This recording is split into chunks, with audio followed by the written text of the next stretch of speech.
sure to be with us on NBC for that. Right now, John Casey for the Seahawks will kick off either to Lewis or to Elder.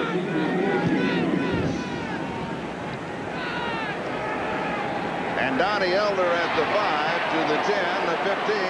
Good return at the 20, the 25, out near the 30-yard line. Brian Davis got him. 24 yards on the return.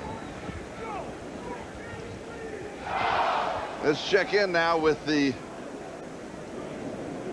Cannon 10-minute ticker. There it is. That final, Houston 35, Cincinnati 3. Fourth quarter, Chicago leading the Saints by 3 in that seesaw battle. 49ers defeat Philadelphia. The Rams lose to Atlanta, and Green Bay shuts out Tampa Bay. And here is Marion Butts for San Diego. In case you just joined us, it's Seattle 7 and the Chargers nothing. Tony Woods with the tackle, a gain of 6. We'll go back to that touchdown. The only touchdown of the game thus far. Easy money for Derek Fenner as he jumps over the blocks of Grant Feasel and Derek Brills to put the Seahawks up 7-zip.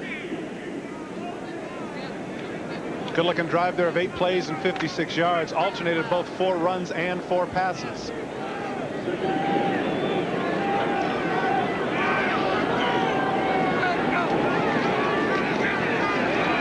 Second down, Butts for the first down.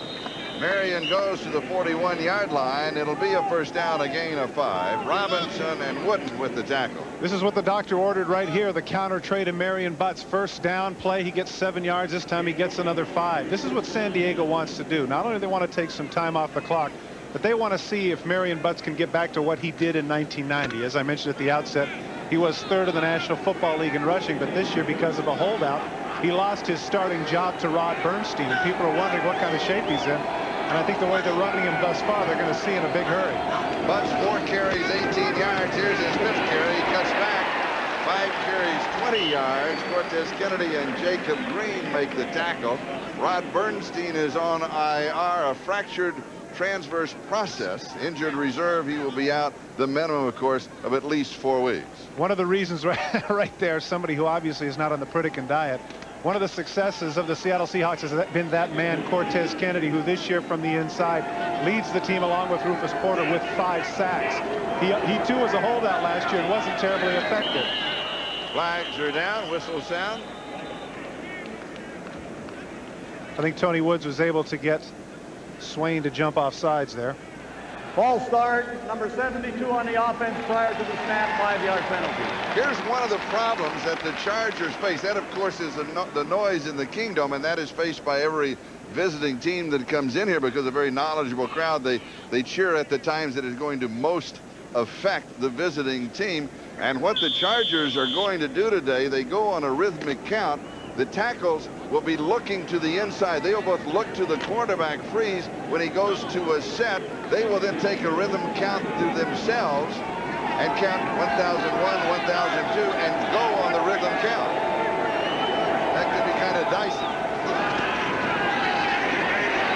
And freeze goes down.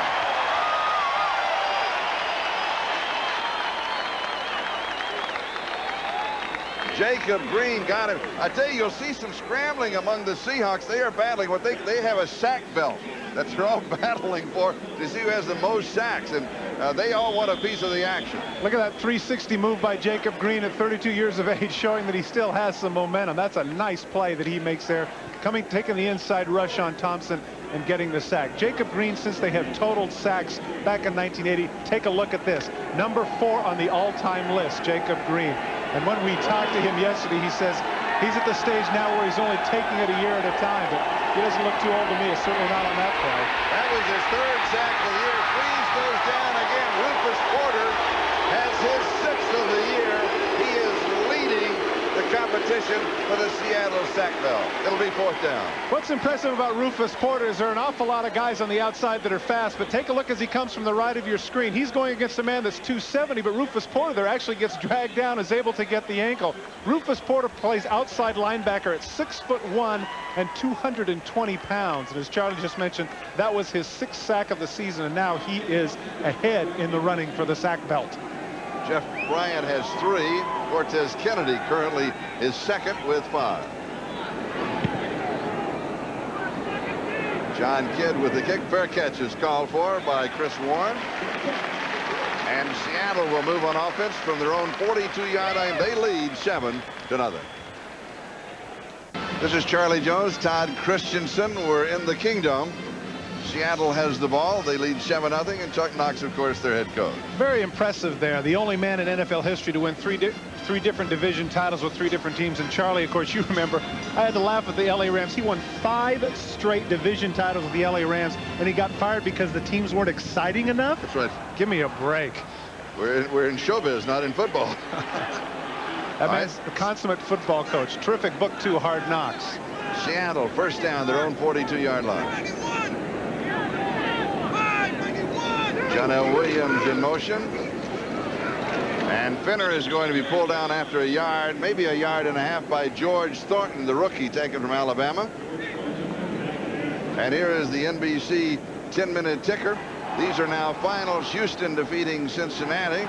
Chicago defeats New Orleans, the Saints' first loss. The Bears win it by 3. San Francisco wins their game big.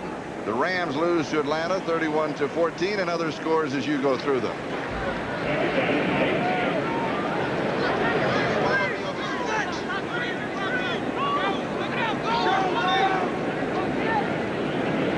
Second down and 8, the ball at the 44-yard line. Craig from the shotgun. Almost intercepted. Henry Rolling had the interception. Lavelle, the intended receiver. And Henry let one get away. That's one of those. San Diego has got to get that kind of turnover. That has not been their strong suit so far this season. They're way down the list in takeaways, but that was a gimme right there. You got to intercept that pass. That's right in the chest, and Henry Rolling just can't believe that he let that one go. And Dave Craig is one lucky dude right now because he really should not have thrown that ball. Third down and 8. Seahawks 4 wide receivers.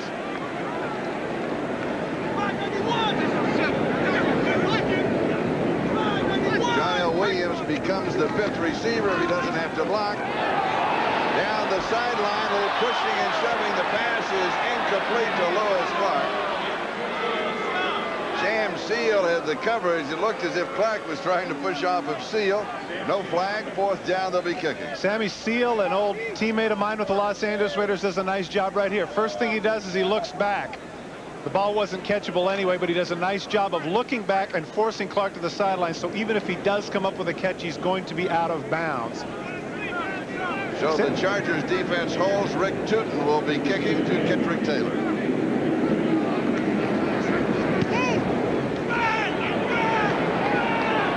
Taylor takes it at the 14. Has 5, maybe 6 yards on the return to the 20, where Trey Junkin brings him down. 42 yards on the kick, 6 yards on the return. 3 minutes and 56 seconds. That is the time remaining in the first quarter. The score is Seattle 7 and San Diego nothing. And the Chargers have the ball at their own 20-yard line.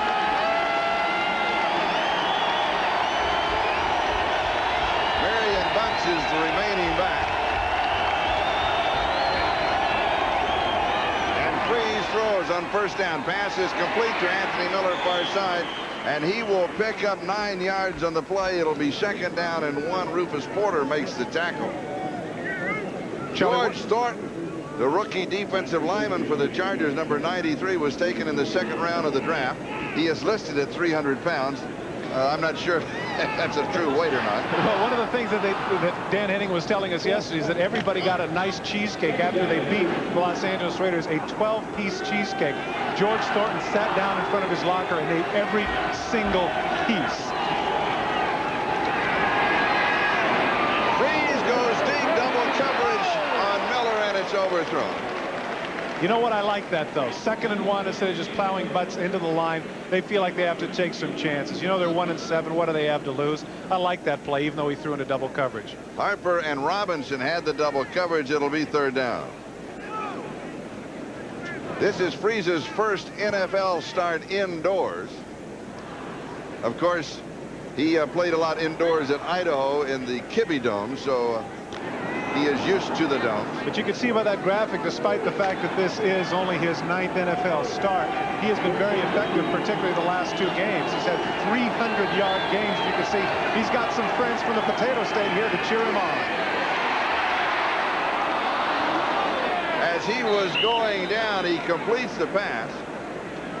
And that is Ronnie Harmon who pulls it in, and he's going to pick up the first down at the 31-yard line. Good play. Charlie, that man right there is one of the most underrated football players in the National Football League. Ronnie Harmon, I think, compares favorably with another great third down back by the name of Joe Washington.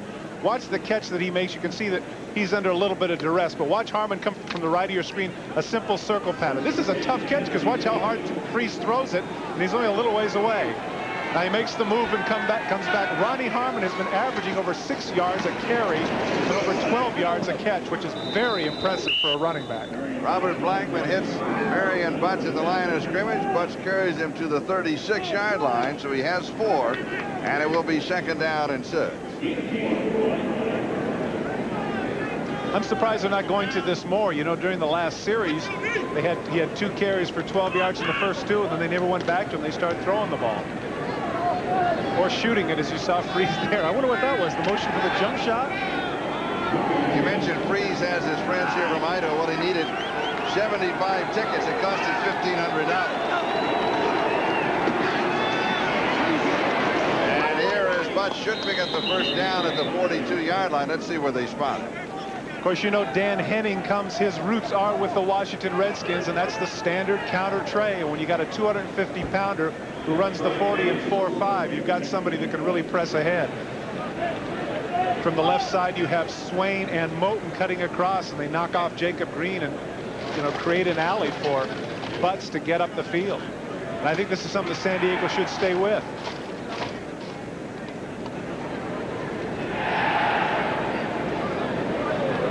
And it is a first down.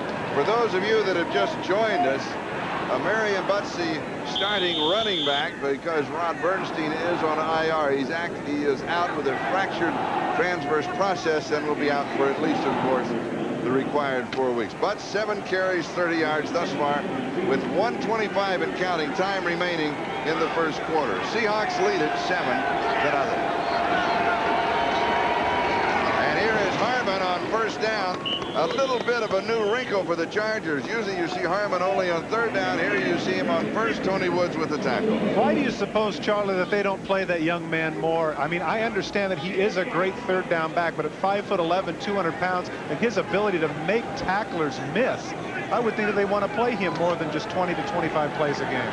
When we talked to Tom Catlin about Ronnie Harmon, he said, he's the one that worries me. He's the dancer. He's hard to find and to bring down. Well, the graphic that you see right there, as I mentioned, Ronnie Harmon is averaging 6.1 yards a carry, and already they're 2nd in the league at 4.9. So it would seem to me that they should be able to run the ball very effectively against the Seahawks defense. And Harmon picks up 3 to the 50. It'll be 3rd down, still a couple to go. Tony Woods and Darren Como. We mentioned the defensive coordinator of the Seattle Seahawks, Tom Catlin. When we talked to Tom, I said, Tom, you look like Santa Claus. He said, if I had your white hair to go with my beard, I would be Santa Claus. But he doesn't want to be charitable today to the San Diego Charger offense. Oh, boy, did I really say that? Yes, you did. That was terrible to follow that. I couldn't resist. You're forgiven. In the Christmas spirit, of course.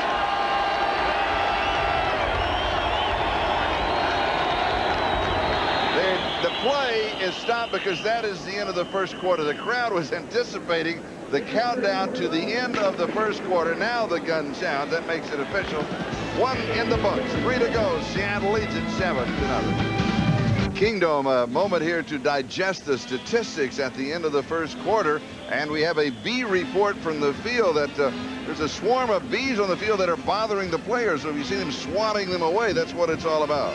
Yeah, I should have known. I was going to say I should have known something when the guy with, you know, the big mask came out and he was wearing blue and green of the Seahawks. Almost a giveaway. Yeah, it was. It was a giveaway right there. The -2 yards passing you can see there for the Chargers is the big statistic. They're able to run the ball. They can't seem converted on 3rd. There they did. Butts is able to lean forward and get the first. I think it may have been Ronnie Harmon.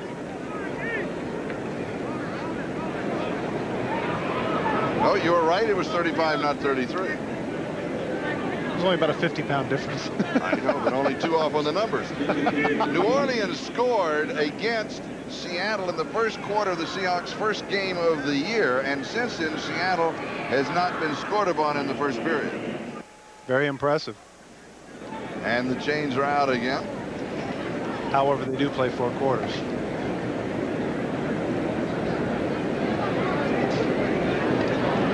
And it is another first down for San Diego.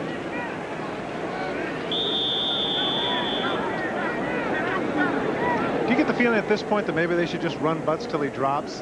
Obviously, Freese has a cold hand, and Butts seems to be getting about 4 or 5 yards a carry. However, they have 4 wide receivers in this set.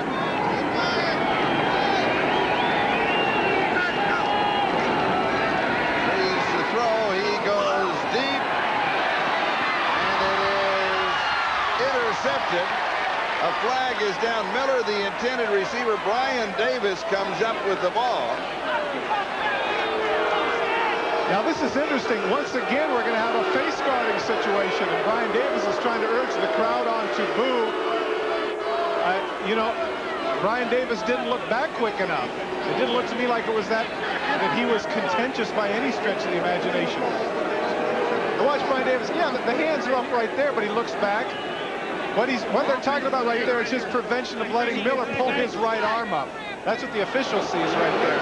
But that's certainly arguable as the persiflage of the Seattle Seahawks fans comes down We upon have the field. defensive pass interference number 34. The ball was intercepted. However, because of the penalty, it's right there, first down. Interesting. If we have time to take another quick look. I'm not sure it was intercepted because I'm not sure that he got both feet in bounds, that Brian Davis got both feet in bounds after he had what would have been the interception. Well, that's a moot point. What the argument right there is. One down and the other, but the interception is called at the pass interference is called at the 11. And it is first down.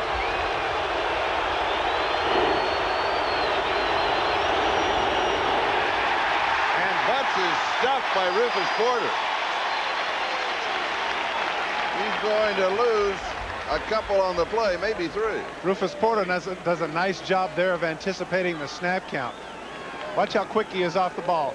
72, you can see from the left side of your screen.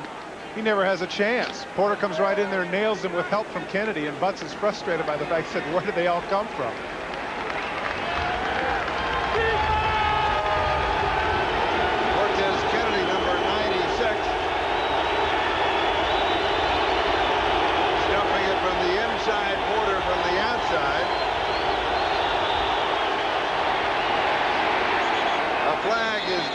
This is all going to come back. Broderick Thompson, as you mentioned earlier, Charlie, the noise is really affecting the San Diego Chargers, and Broderick Thompson there at right tackle shuffles back long before the count.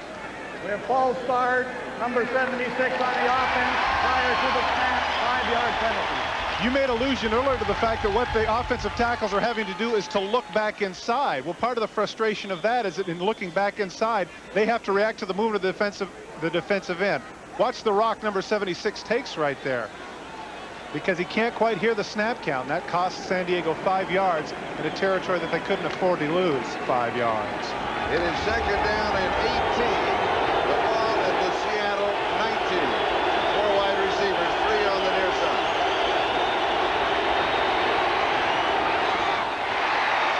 Lewis, the intended receiver, and it's incomplete. Harper and Blackman had the coverage right at the goal line. Freese shows a little of his inexperience right here. Watch his head. He's looking right to the middle of the field the whole time to Nate Lewis, and he throws right into triple coverage. Seahawks did a nice job there with both Glasgow and Hunter on the coverage. Harper, excuse me. Nate Lewis never had a chance. Again, the delay split huddle.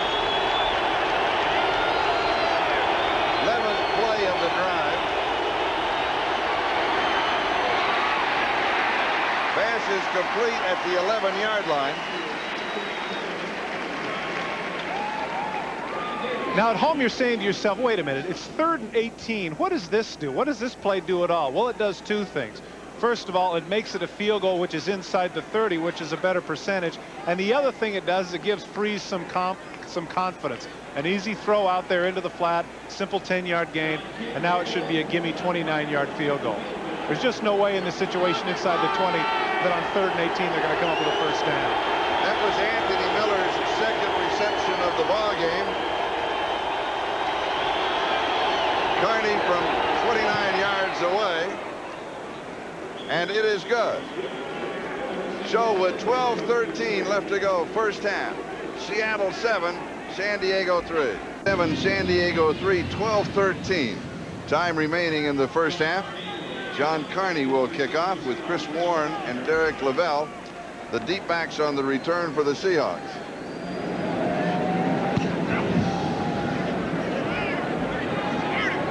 And Warren takes it at the 6-yard line. He's to the 20, the 25, cuts back at the 30, out across the 40, down at the 41 of the 42-yard line. Donald Frank finally got him, along with Donnie Elder, 34 yards on the return. Seattle with the ball, first down at their own 41-yard line. Seahawks lead it 7-3. Just over 12 minutes to go in the first half. Williams and Finner in the backfield, little play action. Bragg goes deep left side, pass is complete to Brian Blades. First down, Seattle. Sam Seal with the tackle, a gain of 16. So you want a job in the National Football League? Well, if you're not a star, if you're not a quarterback, if you're not a famous person, you could be Steve Hendrickson. Take a look at him cover. This is a man known as the Rocket or bowling ball. 6 foot, 260 pounds. Watch what you have to do with your body. Jerry Kramer once said, the line between courage and stupidity is razor thin in the National Football League, and Steve Hendrickson certainly personifies that. Nuts. Gave it all I have, but I couldn't quite get it. Plan B free agent from the San Francisco 49ers, one of the best special teams players in the National Football League.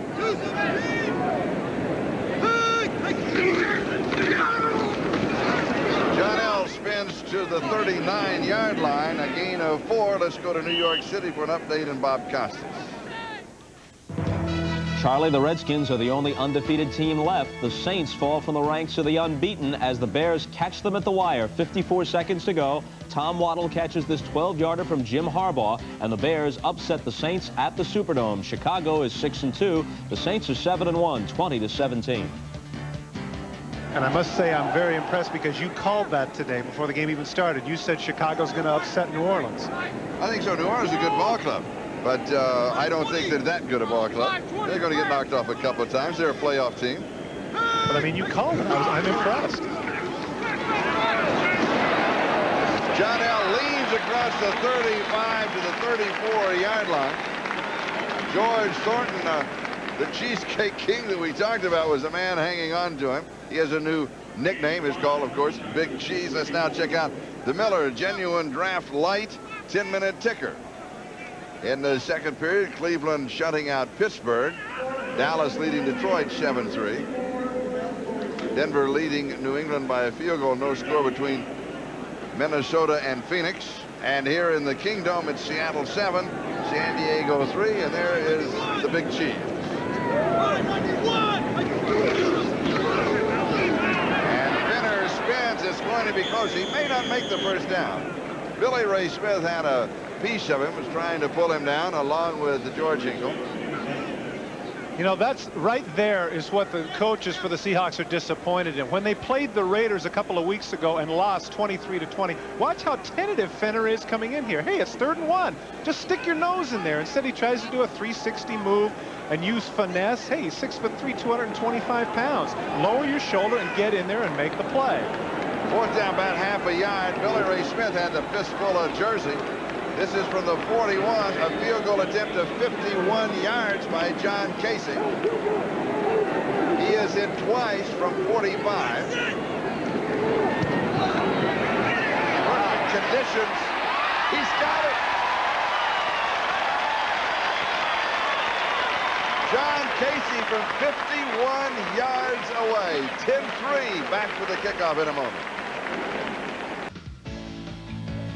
NBC Sports coverage of the National Football League is brought to you by the new Mazda. Mazda, it just feels right. By Miller Lite, it's it and that's that. By ITT Corporation, building people's dreams. And by the employee owners of Avis, we try harder. Welcome back to the Kingdom, where John Casey has just booted a 51-yard field goal. And Seattle moves out in front of San Diego now by 7 for the second time in the ballgame. The margin, the score is 10-3, and Casey kicks off. And Elder takes it at the 5, the 10. Outside of the 15, a flag down. And he is down around the 27-yard line, but the marker dropped back at the 17. Rod Stevens is the Seahawk who got it. It will go against the Chargers. You know, you're mentioning John Casey earlier. He took the place of Norm Johnson, the longtime kicker here for the Seattle Seahawks, in his very first game against New Orleans. He misses a 37-yard. We have an illegal block in the back, on the run back on the receiving team, number 34, 10 yards penalty. Anyway, what I was going to say is that John Casey missed 3 field goals under 40 yards early in the season, and people were wondering whether or not they'd made the right decision. But now, with that 51-yarder, that's 7th straight for Casey, who is 4th in the AFC in scoring.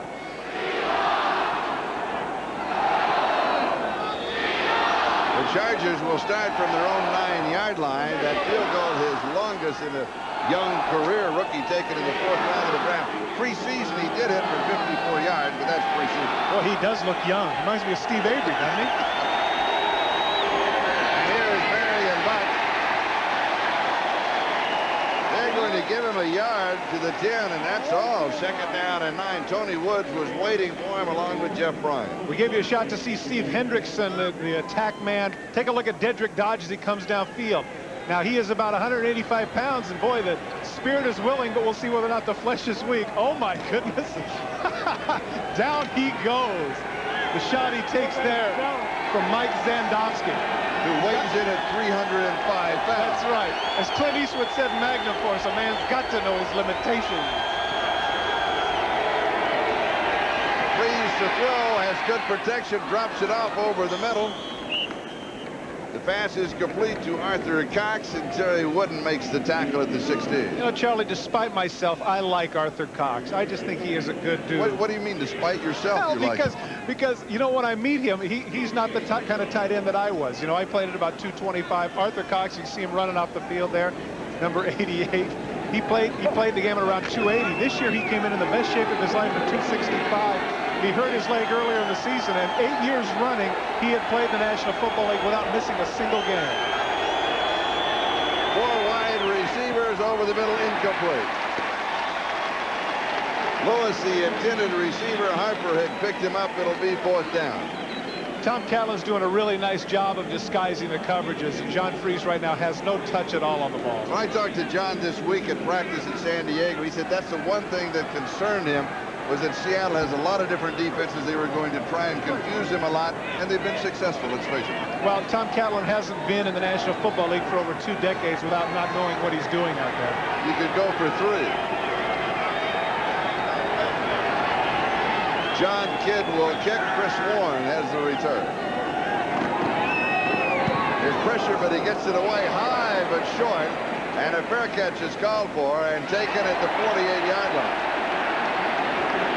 Eric Bieniemy was right in his face and then had to slide down underneath, because you, after a fair catch, give him the right or the freedom to catch the ball. We've got a timeout. We'll be back in a moment. It was a little over a year ago that Joe Phillips of the San Diego Chargers was attacked in a parking lot. He now has the comeback power. He has this T-shirt for sale. His mother, Beverly, is the artist that did it. The money to support the Crime Victims Fund, and that is in San Diego. They cost $10, and the money goes directly to crime victims. They don't have to go through that 1-month waiting process. So it's a good cause, and his mother's a pretty good artist. Yeah, I know. I like this. Yeah. I'll have to ask her if you do this with me. Yeah. Yesterday, when I shook hands with him, it was interesting. I felt like my hand felt like a Volkswagen in the Lincoln Tunnel. I mean, this man, this is a big, big man.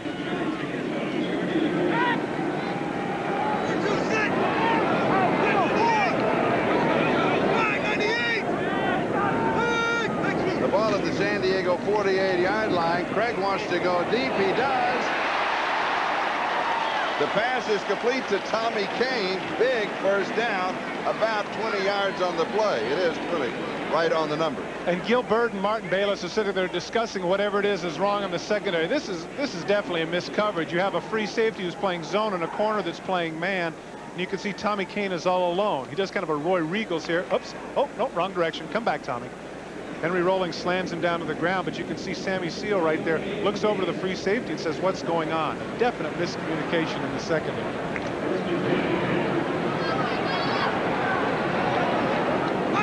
Seattle leads San Diego 10-3 with 6:45 left to go in the second quarter.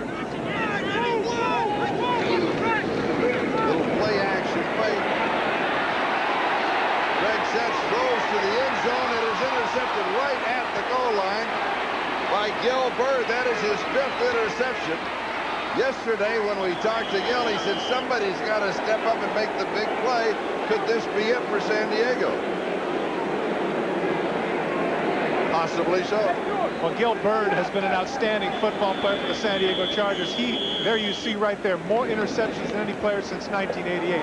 That was a horrible pass by Dave Craig on the counter move. He threw it up for grabs. And Gil Bird, unlike a lot of defensive backs, you can see right there, he's frustrated by it. Terrible throw. Gil Bird with his 26th interception since 1988. When we talked with Gil Bird yesterday, he said when I come home on Sunday afternoon, he said, my 2 boys say, Daddy, did the Chargers win? And I say, no. Oh, Daddy. Yeah, bad Daddy. He said, they're both getting on me about it. Bad Daddy. And kids are notorious front runners, you know that. Yeah, they tell the truth. San Diego first down for their own 14-yard line. And Marion Butts gets the call. He's got a couple to the 16. Darren Como with the tackle. Como, of course, went to San Diego High and Mesa Junior College. What really made the play here was a John L. Williams you can see featured. Watch the misdirection as he cuts underneath. Earlier in the first quarter when they had this play, you can see Craig comes out on the boot. Henry Rolling was fooled. This time he's not. Henry Rolling's waiting on him and Craig doesn't know where to go. At the last minute he just throws it up for grabs.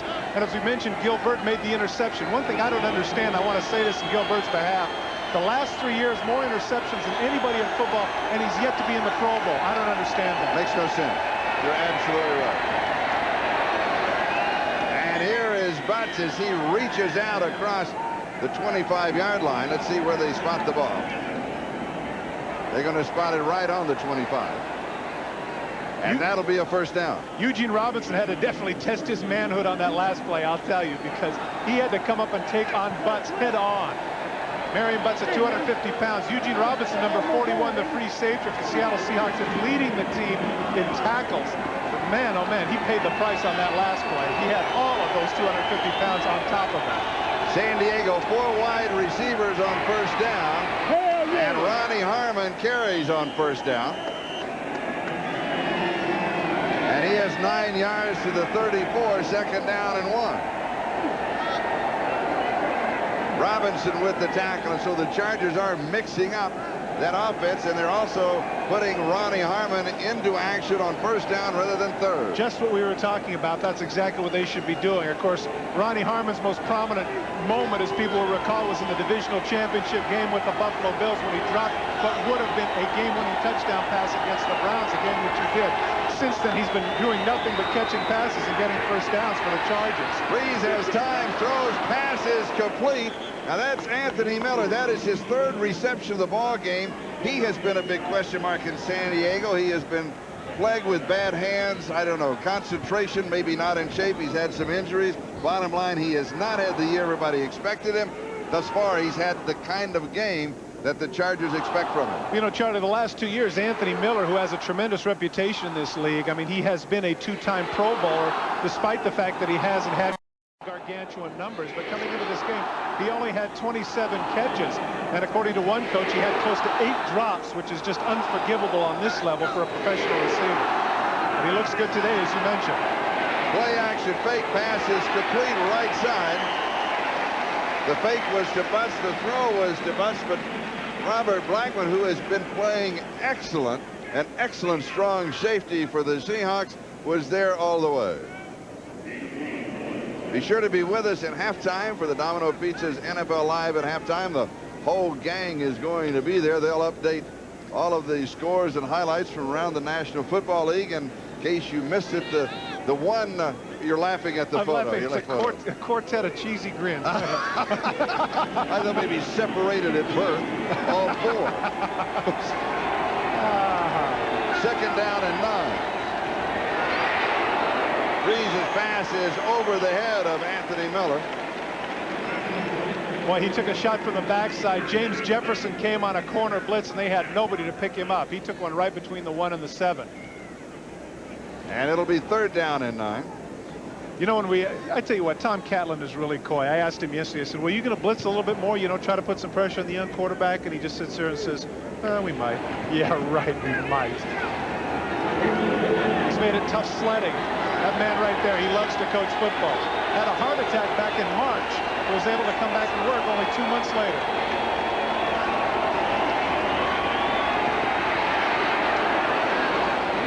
Wade Lewis is going to come up a yard, maybe a yard and a half shy of the first down. Chargers struggling on third down opportunities. Dwayne Harper with the tackle. Now they may just go for it on fourth down. That was an excellent tackle by Dwayne Harper. Normally your momentum would carry you over for the first down, but number 29 does a nice job of pulling down Lewis short of the first down, and you're right. That's close, you know, that's closer to 2 yards than it is to 1 yard, but I guess at 1 and 7, what do you have to lose, huh? Fourth down, Marion Butts is in. They set up in the power I. And Butts is going to lose 2 yards on the play. Rufus Porter and Terry Wooden led the Hawk defense. They take over on down. One of the difficulties there is that when you go with a misdirection play, you leave the backside alone. Now, when you have somebody like Rufus Porter at 6'1", 220, watch the hesitation. Watch 97 come down, get past Hendrickson and make the play. If you leave somebody alone who's 4'5", he can run the play down from the backside, and that's exactly what Porter does. That is his 9th tackle for loss this season for the Seahawks. He leads them in that category. Seattle first down, their own 45-yard line. 2 minutes and 10 seconds time remaining first half. Seattle leads by 7. The score is 10-3. Greg comes out throwing, and he runs into problems and is dropped at the 40-yard line. He'll lose 5. Bert Grossman got him. That was a total mismatch there. What happened was that for some reason Bert Grossman comes in and John L. Williams has to block him. And I know John L. Williams is a great blocker, but there's no way he's going to keep out 6'5", 275 pounds for very long. Grossman on the year now with a total of 2.5 sacks. 2-minute warning will be given to both pitchers. We'll step aside for a moment. We're in the Kingdom. Seattle leads it 10-3. We come back with the Schick Tracer 10-minute ticker. Cleveland continues to shut out Pittsburgh in the second. Detroit leads Dallas by 3 in the second. Denver and New England, interesting. They are tied at 3. New England may be for real. Minnesota and Phoenix, they are tied at 0. Here the score is Seattle 10 and San Diego 3 with 2 minutes left to go. We're in the first half in the Kingdom. You know, as you mentioned, the small amount of sacks that Bert Grossman had, only 2.5 at this point. One of the strong suits of the San Diego Chargers had been their defensive line. But in truthfulness, you can see right there, last in the NFL with 11 sacks, and the defensive line has only had now 5.5 of those sacks. The other 5.5 have gone to Junior Seau. Part of the problem, I think, that can be directly correlated to the trade of Lee Williams to the Houston Oilers, because they just have not had the same inside pass rush since he has departed. Here's a reminder that at the conclusion of today's game, we'll be presenting the Avis We Try Harder Award, which will be given to the game's most valuable player. 2 minutes to go first half. 2nd and 15, the ball at the 40-yard line. Talk about field position. That says it all. Well, actually, you know, that's really a credit to the San Diego defense, and Seattle only has 10 points with that kind of field position. And, of course, Freeze has had his back to the goal line most of the time, and all the San Diego offense has been able to manage his 3 points. Greg is throwing this one away. He ran out of time, and the veteran just dumps it over the sideline. Chadwick was the closest receiver. It'll be third down and 15. And the ball is at the Seattle 40-yard line. You know, Craig is one of those guys that just really does not get his due. You know, he started off 4 for 4 in that first series, but people don't realize that this is a man that has played in 3 Pro Bowls. He's had 12 years in the National Football League. You can see right there that when he comes back from being either benched or hurt, his record is 13 and 4. I mean, this is an inspirational leader. This isn't just another quarterback. Seattle has converted 1 of 3 third-down opportunities. Flag is down. Chargers are caught in the neutral zone. This is a free play for Seattle. Beck throws it away again. He was running out of options. But he'll get the down over. It'll be 3rd down and 10 after the 5-yard penalty against San Diego. He caught him on the hard count and pulled him in. Give credit to the San Diego secondary, though. Offside on the defense. 5-yard penalty, replete stop. The reason I say that, Charlie, is because that particular play is called a turmoil, and what that is that that's designed to cut down the defensive end and get outside and have about an extra 2 to 3 seconds in the pocket so the quarterback can see the field. But the secondary of the Chargers shut it down, and for the 2nd straight time, Craig just had to throw it out of bounds.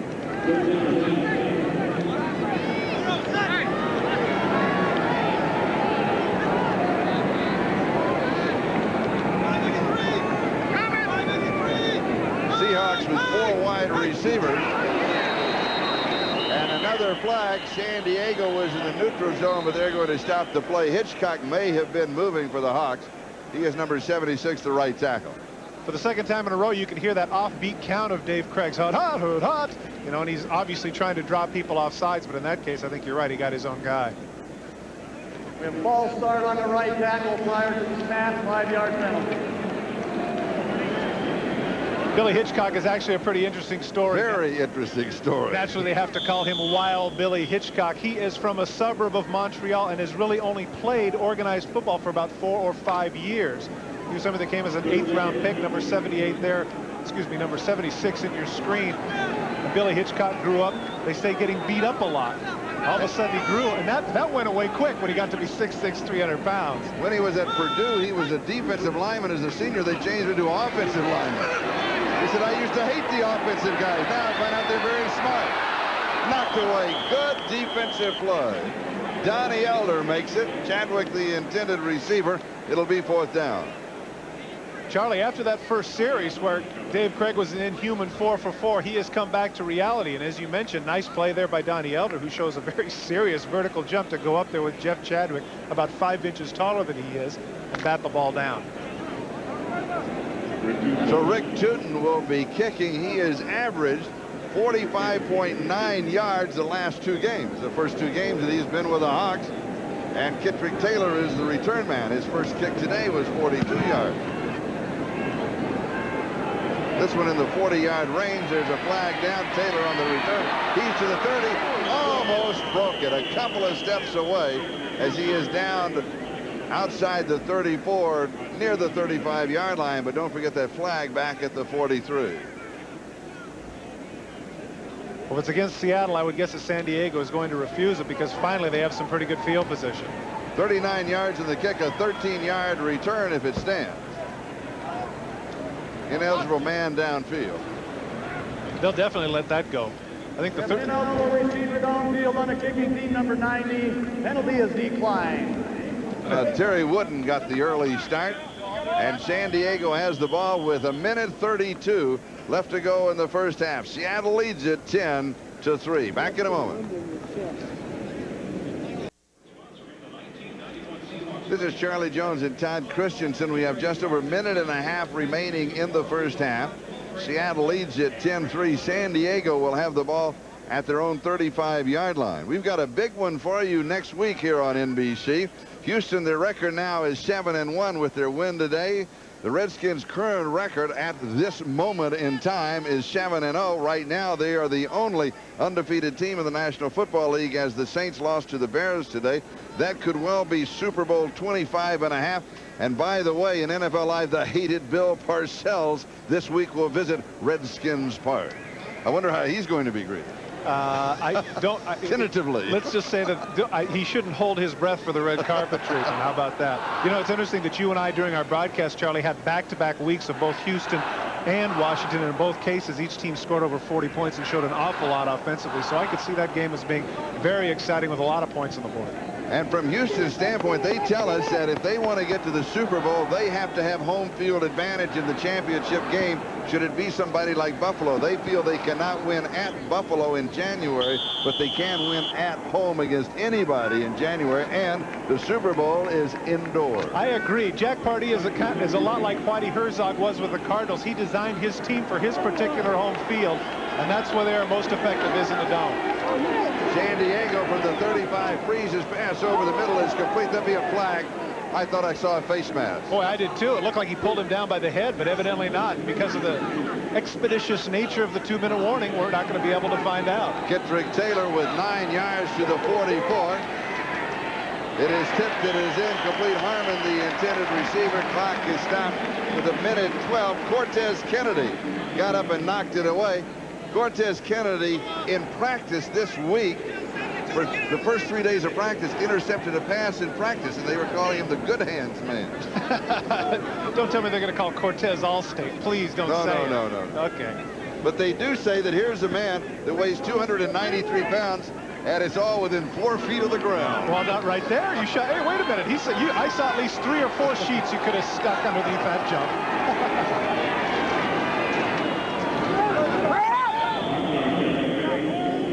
Ronnie Harmon picks up the first down. I like him. I just do. I like Ronnie Harmon. He is a football player. San Diego stops the clock. 1:07 left to go. Nesby Glasgow with the tackle. The ball is spotted at the Seattle 49-yard line.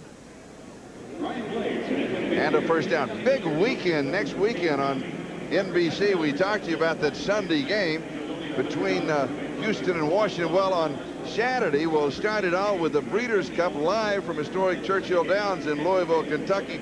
7 championship races with $10 million at stake. The Breeders' Cup next Saturday at 12 noon Eastern time here on NBC. Then we will follow that with the classic Navy against Notre Dame starting at 4 o'clock Eastern time. That's all next Saturday here on NBC. Great game against SC yesterday. Yes. Wasn't it? And it hurt, though, because it's fight on for all to see. I mean, fight you're on. an SC guy. Oh, okay, yes. That's right. one of my multitude of undergraduate schools. Yes. We try to touch all bases. It was a lot easier to do. They didn't have SATs. That's right. They have box tops. I like that. Freeze throws over the middle. It is complete at the 35-yard line. They're going to give him the reception at the 36. Anthony Miller, who is having the best game of the year for Anthony Miller. Eugene Robinson with the tackle. And here comes the Chargers. Trailing by 7. And they have plenty of time.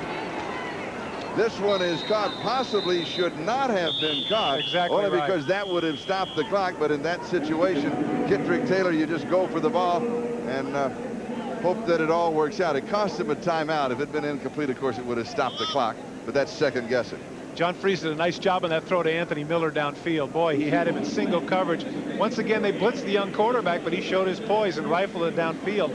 Anthony Miller dropped the ball, if you had a chance to see that, but fortunately for him, it hopped right back up to him. I guess the advantage of AstroTurf, and they're able to hang on to it. And today we have the tale of 2 quarterbacks.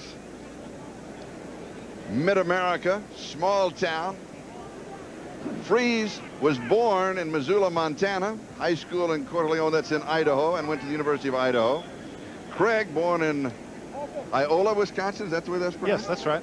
And high school in Everest, and of course played his collegiate ball at that football powerhouse, Milton College. The college no longer exists. Do you know what's good about this? Isn't that great? It is great, and the reason it is for you young people who are out there right now who are living in some burg that you think is not exactly a sports powerhouse. Look at this. 2 starting quarterbacks in the NFL from places like some little burg in Wisconsin and Coeur d'Alene, Idaho. Missoula is not a little burg.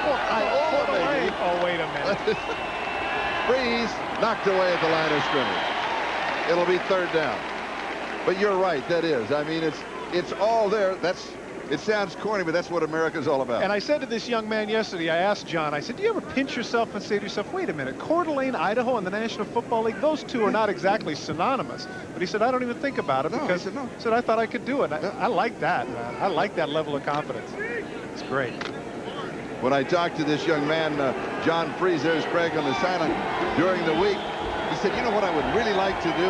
I'd really like to go out with Dennis Conner on the Stars and Stripes when they're practicing for the America's Cup. Harmon down the sideline.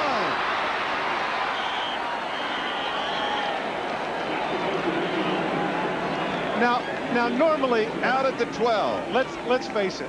Normally broadcasters are incredibly superfluous when they're talking about how good people are. Watch the catch here by Ronnie Harmon. Over the shoulder, a one-hander. Now watch how strong he is. Nesby Glasgow, one of the best open field tacklers in the National Football League, cannot get him down. A 12-year veteran. Look at that stiff arm.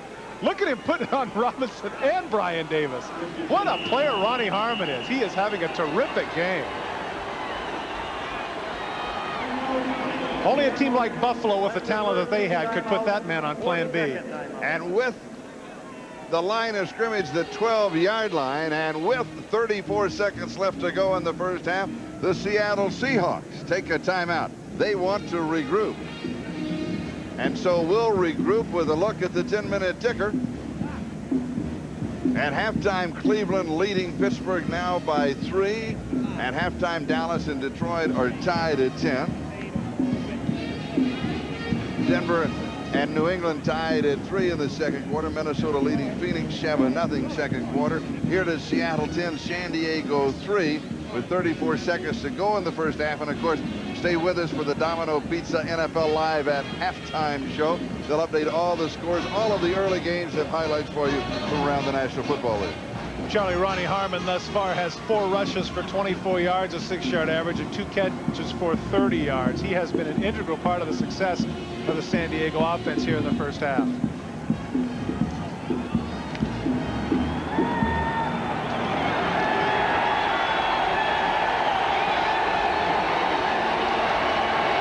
to throw. The middle pass is complete about the 7-yard line. And it was Kittrick Taylor who pulled it in. Clock continues to move. It is second down.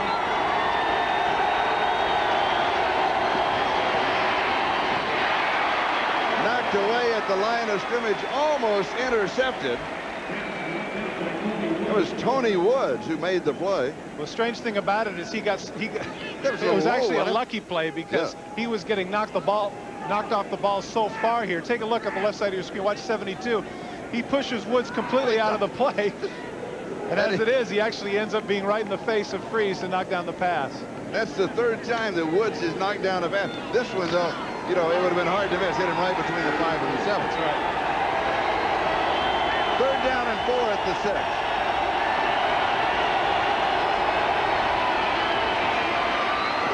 Incomplete.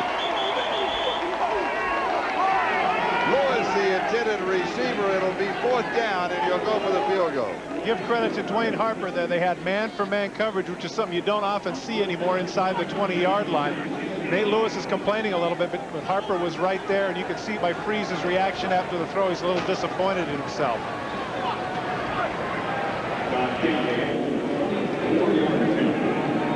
Just outside the 14, an attempt of 24 yards.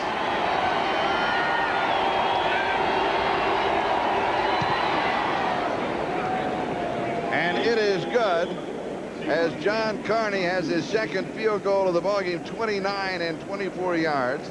San Diego pulls within 4. It's a 10-6 ball game with 4 seconds left to go here at the end of the first half. And just a little note on the clock. In the last 2 minutes of either half on a kickoff, the clock does not start until the ball has been touched in the field of play. 11 plays for the Chargers on that drive to the field goal. 1:28 on the clock. A lot of credit goes to the Seattle defense there. If San Diego gets it in the end zone to score, you figure that the momentum is all theirs. Take a look at how they've changed. The first 4 games, Seattle was giving up nearly 19 points a game. Now in the last 4, when they've gone 3-1, their only loss being an overtime affair to the Raiders, which I know they feel like they should have won when they were up 17-0. They've only been giving up 10 points a game. So one of the pleasures that Chuck Knox noted to me about coaching this team right now is the aggressiveness and success that his defense has had over those last 4 games.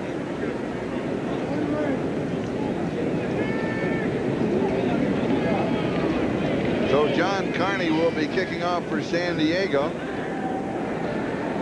And you are looking at the countenance of John Freeze. Now, how many times does he have to shave? Look at that really thick beard. He's another youngster. Every Wednesday. That's the big night out, right? Okay. Chris Warren and Terry Dell are the return man.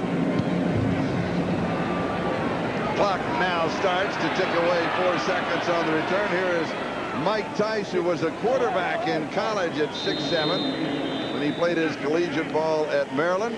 That is officially the end of the first half as Carrington made the tackle for San Diego with the score Seahawks 10 and San Diego 6. Gotta like what San Diego did, particularly in the second quarter. They got right back in it. It's very competitive here, only down by 4 heading into halftime. After these messages from your local station. This is the Domino's Pizza NFL Live Halftime Report.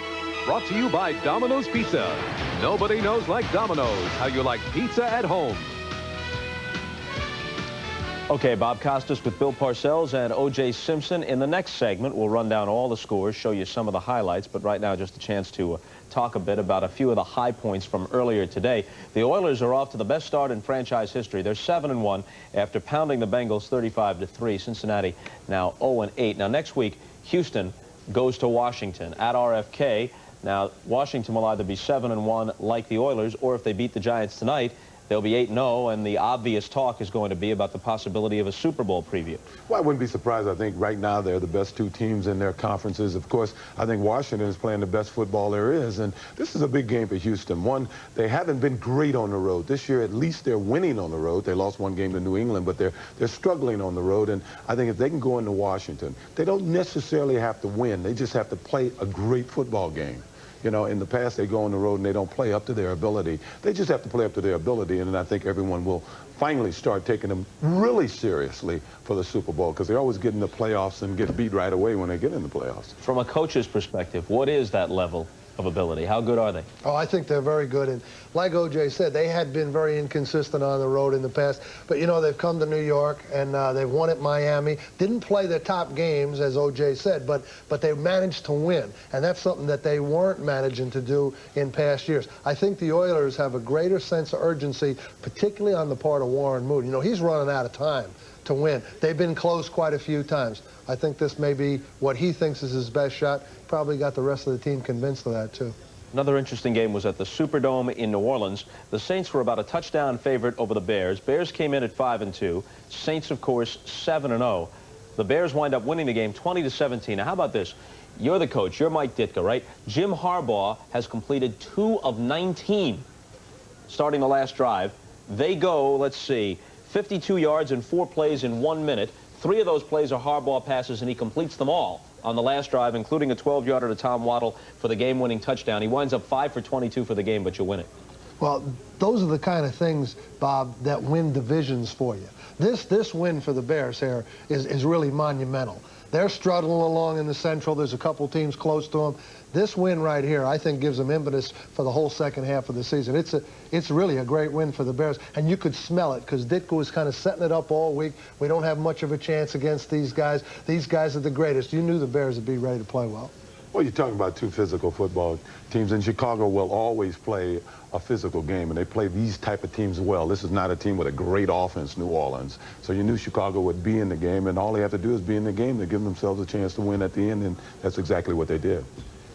The other scores from earlier today, and we'll run down all the late scores a bit later. San Francisco beat Philadelphia 23-7, and they sacked Eagle quarterbacks 5 times and forced 4 turnovers. Atlanta won 31-14 at home against the Rams, and in the score you were all waiting for, yes, Green Bay shut out Tampa Bay 27-0, and the Buccaneers turned the ball over 8 times and got sacked 6 times.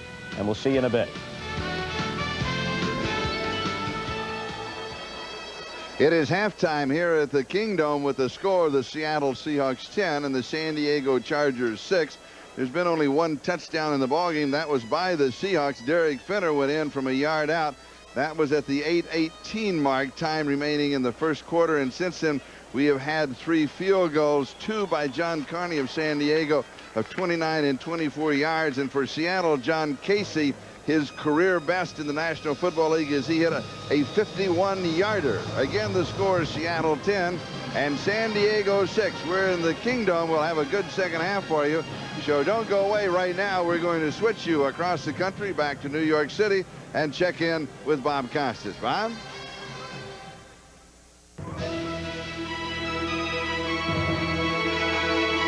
This is the Domino's Pizza NFL Live Halftime Report, brought to you by Domino's Pizza. Nobody knows like Domino's how you like pizza at home.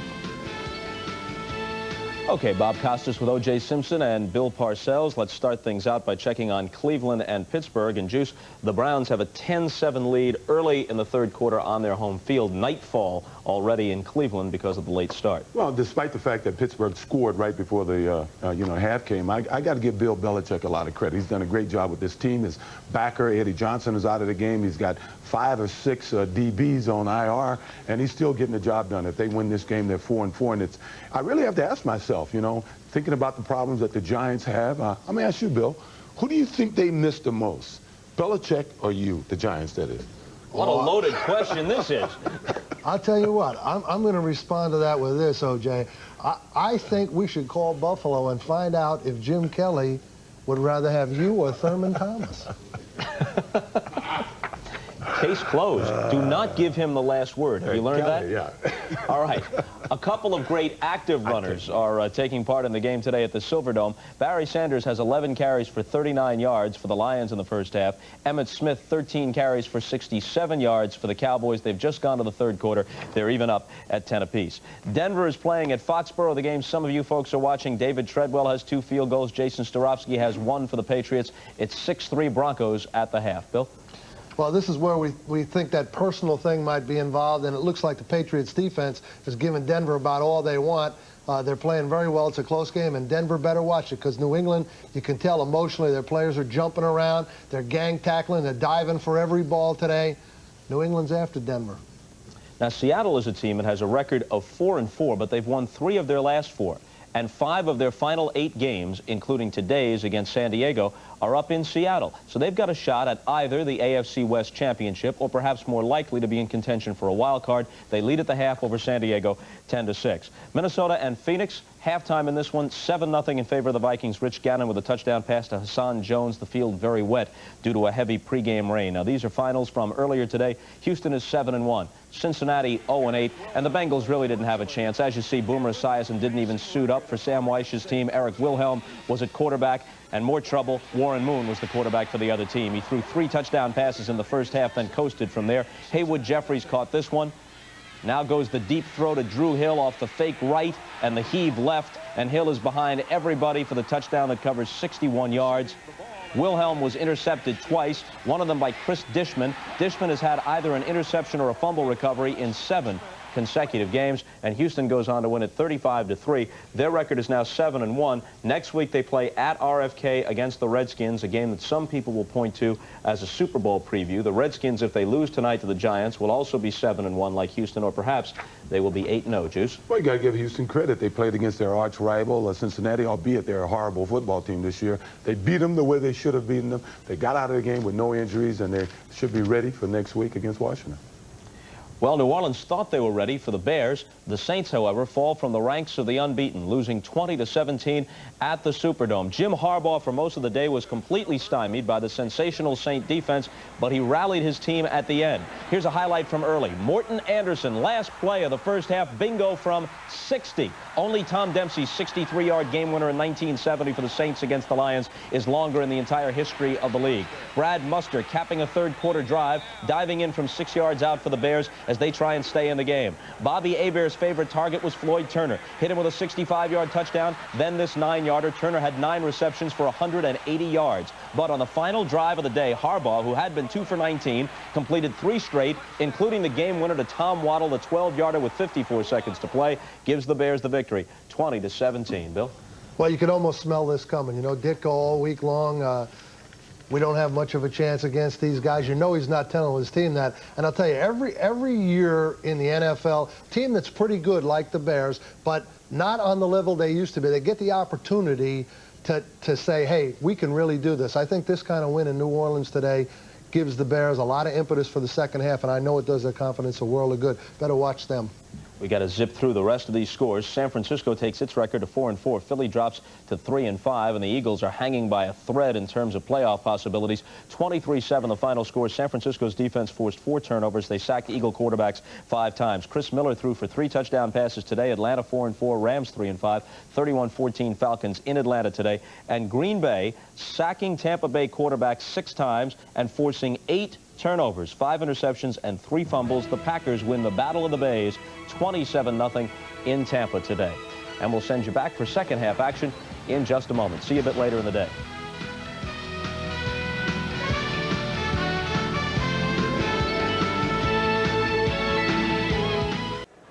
Welcome back to the Kingdom. This is Charlie Jones and Todd Christensen.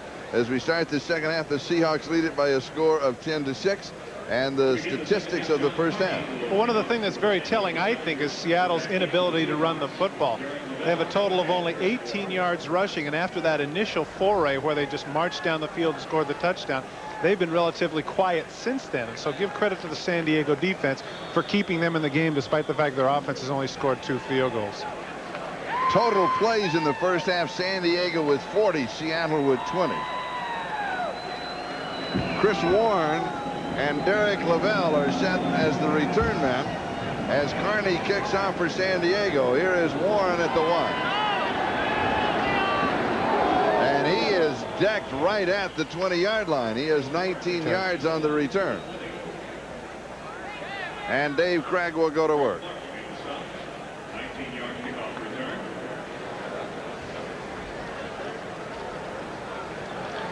See right there, when he started that first series, he was 4 for 4. Now, much more human numbers, 6 for 11 in that interception. So a struggling first half for Dave, who needs 208 yards passing to reach the magic 25,000 plateau.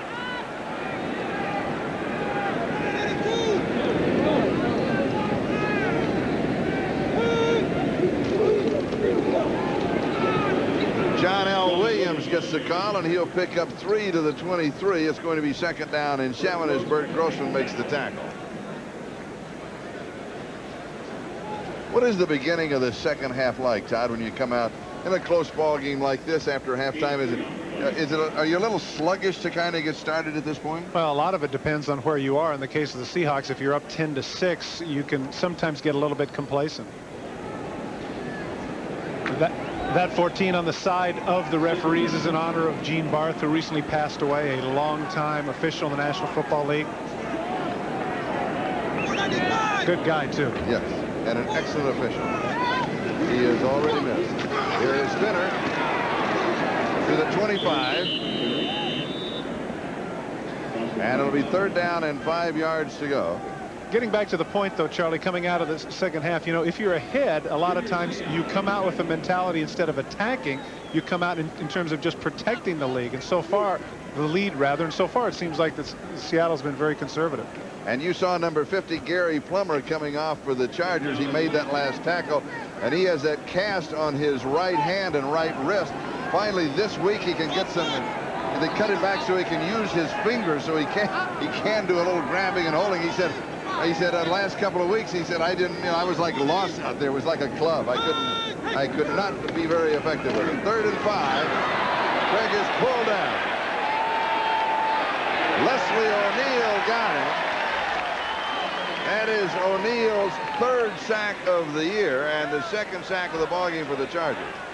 Of course, he pulled him down by the face mask, so what's going to happen here is even though they're going to lose the yardage, they're going to get the 5 yards and move it up. Watch the left hand come across. You can see that when he gets pulled down, right there, has him by the face. Leslie knows it. He jerks him down. It wasn't necessarily intentional. On the defense, put it back to the line of scrimmage. But now that's interesting because, you know, the way he gets pulled down, the way the neck comes down, oftentimes the degree of the way it gets pulled will influence the official to call it as a 15-yarder. In that case, it was clear that it wasn't intentional on Leslie's part, so they decided that it was only going to be a 5-yard penalty from the first down spot. And not to take anything away from the call, which was a correct call, but Craig almost ducked his head into it so that the only place that he could grab a hold was the face mask, because he was trying to get him right at the shoulder pads or right at the shoulder. Yeah, but that's kind of like when a guy throws a left hook, you lean into it. That doesn't make any sense. Don't do it.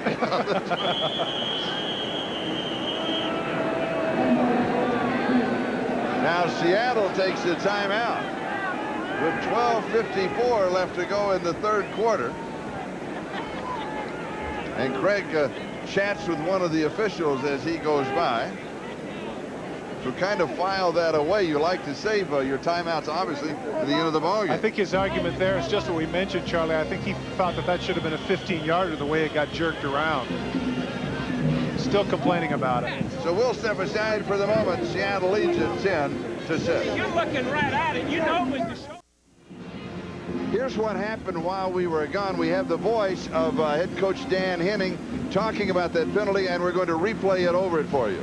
Joe Base. Tell the guy for crying out loud he's going to call it 4 seconds late. Obviously, he had a question about it. You're going to call that from the sideline.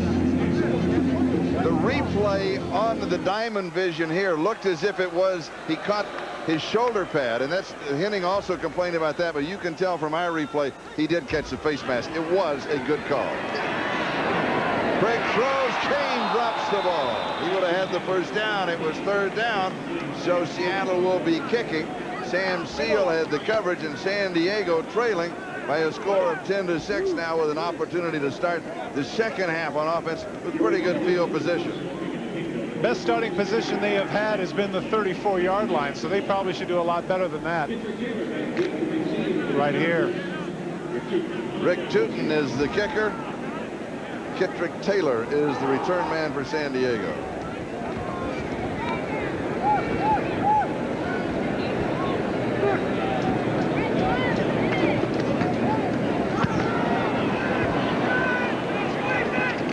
Taylor has some room.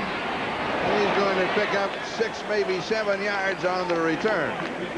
David Daniels makes the tackle, 39-yard kick, and it is a 7-yard return. And now let's check the Hertz 10-minute ticker. And we'll start with the early games. Houston wins. These are the finals. Chicago by New Orleans, over New Orleans by 3. San Francisco downs Philadelphia. Those again are finals. Rams lose to Atlanta. Green Bay shuts out Tampa Bay. Third quarter, Cleveland leading. Dallas, Detroit tied. Denver leading. Minnesota leading. And here at Seattle 10, San Diego 6, as Marion Butts opens the offense for the Chargers. He goes for 9 yards to the 49-yard line of Seattle. One of the telling statistics in the first half, particularly in the second quarter, was the fact that the Chargers had nearly 8 minutes more time of possession. And certainly they want to take some time off the clock and keep the Seattle offense off the field. But one thing they have to do is they have to get in the end zone. They can't keep settling for field goals. Second down, actually about 1.5 yards for the first down. We're in the third quarter in the Kingdom. And Butts picks up the first down as he goes to the 43-yard line. He has 6. Darren Como making the tackle. In case you joined us late, Rod Bernstein not here today. He is on injured reserve. He is out for 4 weeks with a fractured transverse process, and Marion Butts has been carrying the load at running back. And then interestingly enough, we have seen a lot of Ronnie Harmon running and receiving on first down. This is a first down, 43-yard line of Seattle. Freeze to Anthony Miller. That is his 5th reception, and we mentioned in the first half having his best first half of the season. He is stopped by Dwayne Harper. One of the successes of the Chargers, at least offensively today, has been their ability to run the ball, but doesn't necessarily translate to wins. In most cases, people would say yes as you look at 4 out of the 5 teams, but look at the Chargers, averaging nearly 143 yards a game, but still with the record of 1-7. Second down and 4. The ball at the 37-yard line. I mentioned Anthony Miller's 5th reception. He has picked up 50 yards thus far. And here is Marion Butts. And the line of scrimmage is all that he is going to get. May lose a foot or so. It's going to be third down. One of the difficulties of the counter tray or misdirection is it takes a while to develop. And if you've got quick players up front, as the Seahawks do, people like Jacob Green and people like Cortez Kennedy and Rufus Porter, they can stop the play, and that's exactly what happened there. It took too long for the Chargers to develop it. And on 3rd down and 4, they stay with the power offense as Miller is a lone wide receiver to the near side. Quadruple coverage on Anthony Miller. They throw to him, and it's incomplete. Dwayne Harper was the man, I believe, who knocked it away, but that is really drawing a crowd. Does the term alligator arms mean anything to you? This is actually a pretty good throw. Watch him pull his arms back. Oh, I don't want to get hit. He pulled his arms back right there. That was a catchable ball, and yes, he was going to get hit and take a shot, but in that situation, he still should have sacrificed his body. And now from the 45-yard line, a field goal attempt of 55 yards by John Carney. Officially, they're going to call it 56.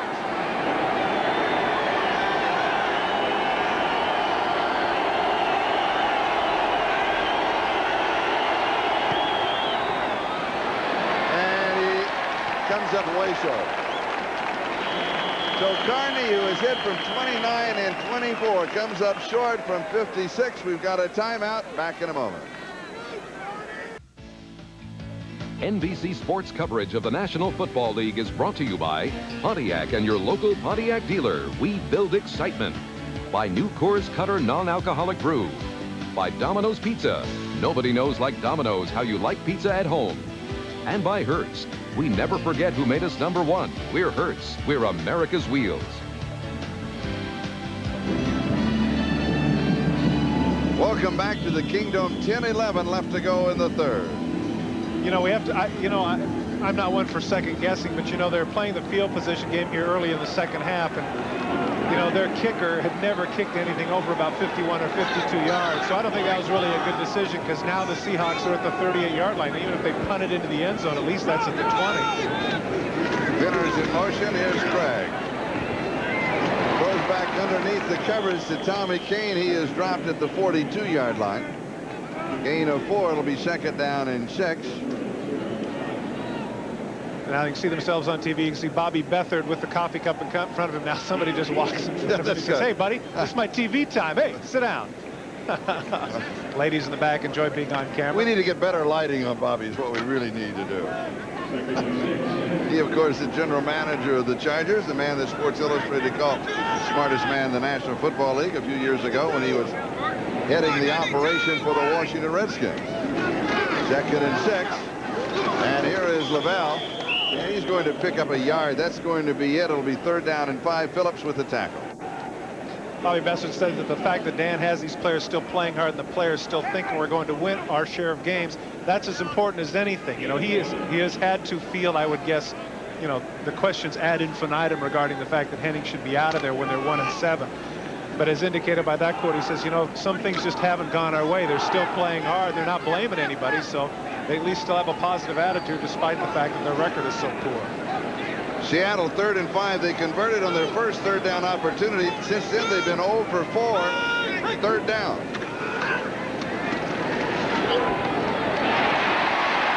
This one is converted. It will be a 1st down. Jeff Chadwick pulled it in. Donald Frank pulled him down, but he picks it up with about a yard, maybe a yard and a half to spare at the 49-yard line. This is an excellent route by Jeff Chadwick. What he ran is what's called a swirl route. To the left of your screen, while you're not going to be able to see it, but he goes in and then cuts back out, despite the fact that he had, you could see right there, double coverage. Holds onto the ball and takes a pretty good beating, but he gets the 1st down. They will spot the ball just shy of the 50-yard line. Seattle 10, San Diego 6. We're moving on the 8-minute mark. Time remaining here in the 3rd quarter.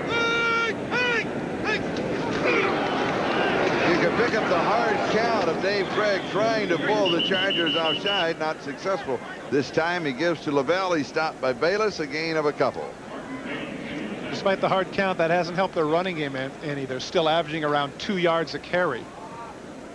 This one of the problems that the Seattle Seahawks, they talked with us about it yesterday, and that is to get a running game going, and they still haven't got one going, have they? Well, for somebody whose the head coach's moniker is Ground Chuck, you know, it's let's listen for that hard count. A little lean of late. 591. He just drive from the shotgun. It's more effective, of course, when he's right on the line of scrimmage. And John L. pulls it in at the 28-yard line. And the Chargers had a blitz coming. They were in man coverage.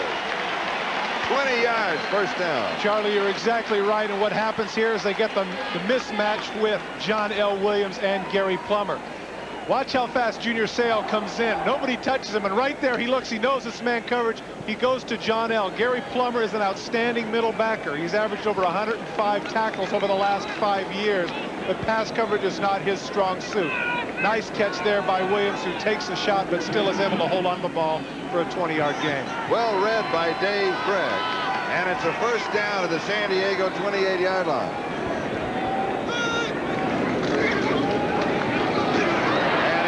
John L. and he is going to be dropped at the 30-yard line, and it was Gary Plummer, the man that he beat on the play, on the previous play, that stacked him up at the 30 for a loss of 2. It'll be second down and 12 as we now check the Hertz 10-minute ticker.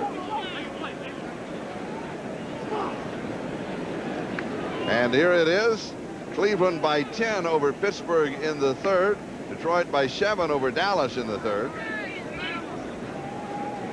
Denver over New England by 3. Minnesota continues to shut out Phoenix. And here it is Seattle 10, San Diego 6 with 5:52 left to go in the third.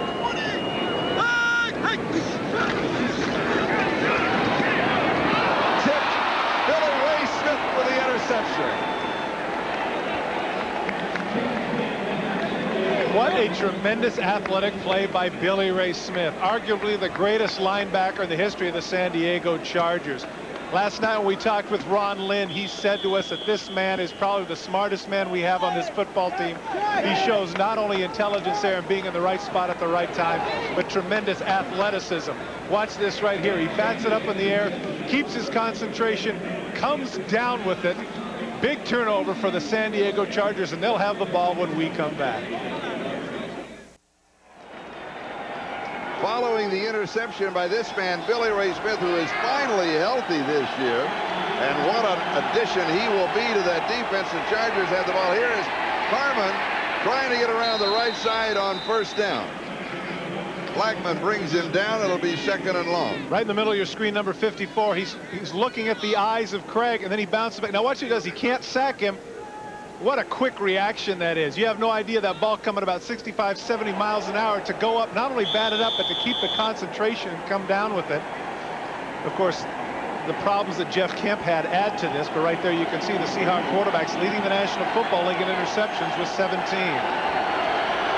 San Diego, 3 wide receivers on the near side, 1 on the far side. Out of the backfield is Harmon. He has it at the 40 and then is grabbed by Robert Blackman, and they'll mark it at that spot. It'll be third down right now. Let's go to New York City and an update with Bob Costas. Bob? Well, Cleveland has lengthened their lead at home over Pittsburgh on this 1-yard touchdown run by Kevin Mack. It gives them a 17-7 lead. But now, as they change sides of the field to begin the fourth quarter, Pittsburgh is at the 1-yard line of the Browns. So if they punch it in, it'll be a 3-point game. Back to you, Charlie. All right, thank you, Bob. Here it is a 4-point game. Seattle up. San Diego has the ball. We're in the third quarter. Freeze throws, pass is complete. It is a first down. And there's a face mask call that will go against Seattle. Taylor pulled it in. And Harper got a piece of the face mask. They'll tack it on to the end of the play. The 4-wide package that I remember you mentioning to me earlier just before the missed field goal is what they should have been in on that third down play. This time they are in the package. Freeze is able to get it, and it's a face mask, number 29 on the defense, 5-yard penalty. First down. You know, actually, watch how his head gets pulled back here. You could argue for a 15 here. Watch how that gets pulled back. And Harper doesn't, you know, the only reason his hand comes off is because of the fact that he can't hold on any longer. You could argue for 15 on that one, but because of the one earlier to Craig was only 5 yards, there's no way they're going to give them 15. Kitrick Taylor, that was his 4th reception for 23 yards. First down at the 45. And Marion Butts gets the call on first down. They'll spot it at the 40. So he picks up 5. It'll be second down and 5. Wooden with the tackle. I wonder what kind of shape Marion Butts is in. We're going to find out. No, Because they're going to play a lot. No, but I mean earlier, earlier in the game, it looked like that they were really going to just run him to death. And now, they've gone in with Ronnie Harmon. He's been effective from time to time. They seem to be doing a great job of moving the ball between the 30s. Greg McEwen has come in as the H-back. He's there to block for Butts. And Marion is stacked up after a gain of 3. It's going to be 3rd down and still 2 to go for the 1st down. Now, right here, Charlie, they are in what I would call 4-down territory. The longest field goal, as I mentioned earlier, by Carney was only 48 yards. So here they're in a situation where they should just give it to Butts 2 times here and see what he can do. He should be able to get the yardage here. Or if they might want to take a shot here at 3rd and 1.5, it might be interesting to go with a play-action pass if they have their tight group in there. We saw Bob Galliano, the backup quarterback, signaling the play in. Here is Butts.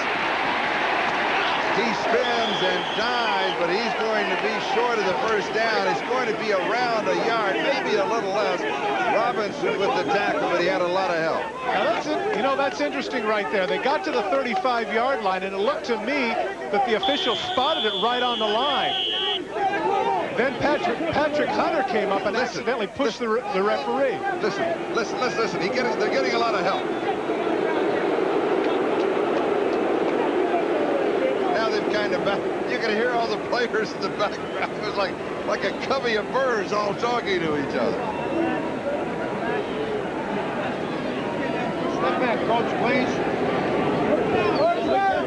We got that. Yes, sir. Yes, sir. Get up. First down. A couple of inches short. Come on, G. Come on. We going, baby. We going, baby. We going. There's a lot of chatter in this game today, isn't there? Well, you can hear everybody saying that we're going for it. I don't think there's much of a decision. My goodness, there's 1.5 inches, and you got a 250-pound running back there behind an offensive line that averages around 296 pounds. I don't think it's a tough decision. What about a quarterback sneak? No. Give it to the big man. Live and die with the man. Come on, Bump Phillips said, dance with who brung you. Got to give it to Butts. Last time they danced in that situation, it cost him a safety. Remember? Yes, I do, in the Ram game. And the last time on 4th, they stuffed him for a 2-yard loss. I don't care. Still give it to him anyway.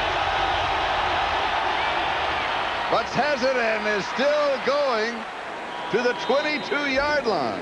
He needed 2 inches, and he picked up 14 yards. Well, far be it for me to say that I was prescient there, but I shall. And he breaks past that first wave. Nice job on the right side. Look at David Richards pulling out, and he knocks out. Nice. Look right there. He knocks out Blackman, and that enables Butts to cut up the field. Hunter takes him low, but not until he has that 14-yard gain and a 1st down. Watch the pulling right guard. Watch the hit he puts on right there, pushing Como out of the way. Nice job there by Richards, enabling Butts to get upfield. Terrific block. And also good block by Steve Hendrickson. And a 1st down. Freeze is dropped. Tony Woods got it.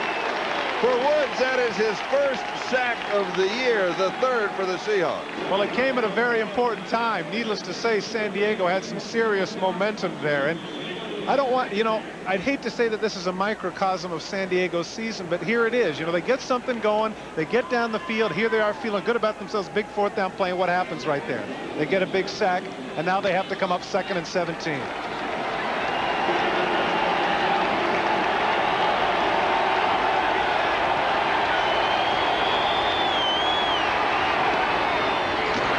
Pass is complete to Derek Walker.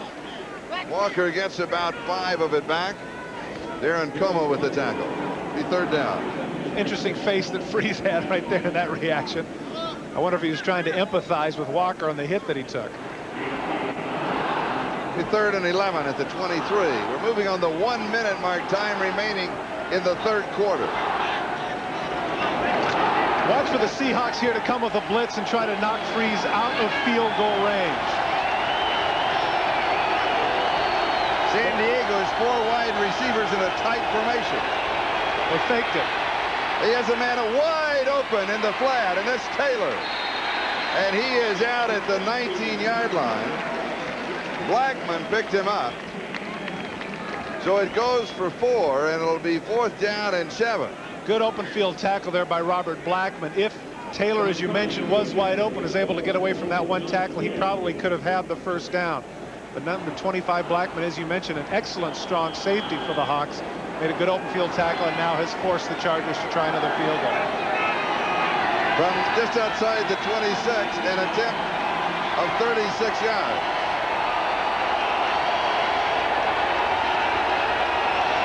To pull within one. And it is good from 36 yards away. So the score is Seattle 10 and San Diego 9. We'll be back with the kickoff in a moment.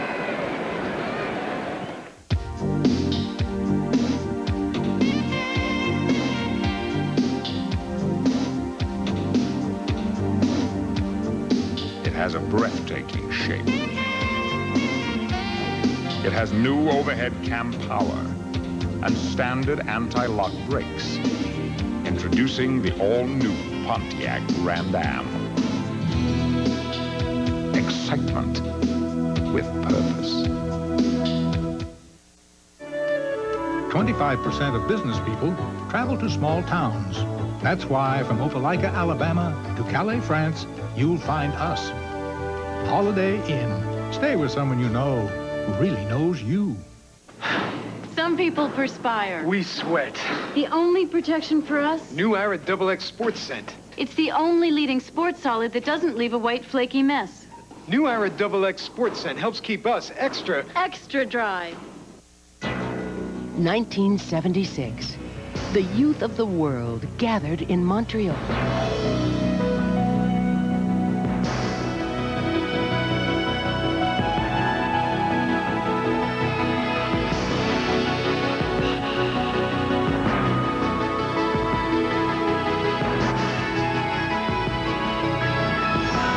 Everlasting memories, brought to you by the International Olympic Committee.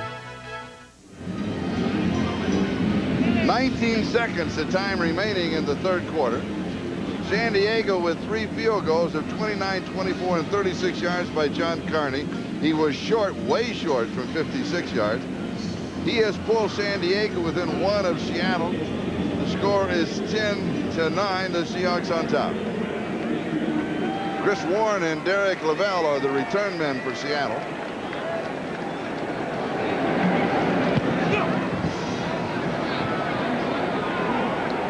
And Warren for the 5-yard line. He's to the 30, to the 40. And then finally pushed out of bounds by Donald Frank.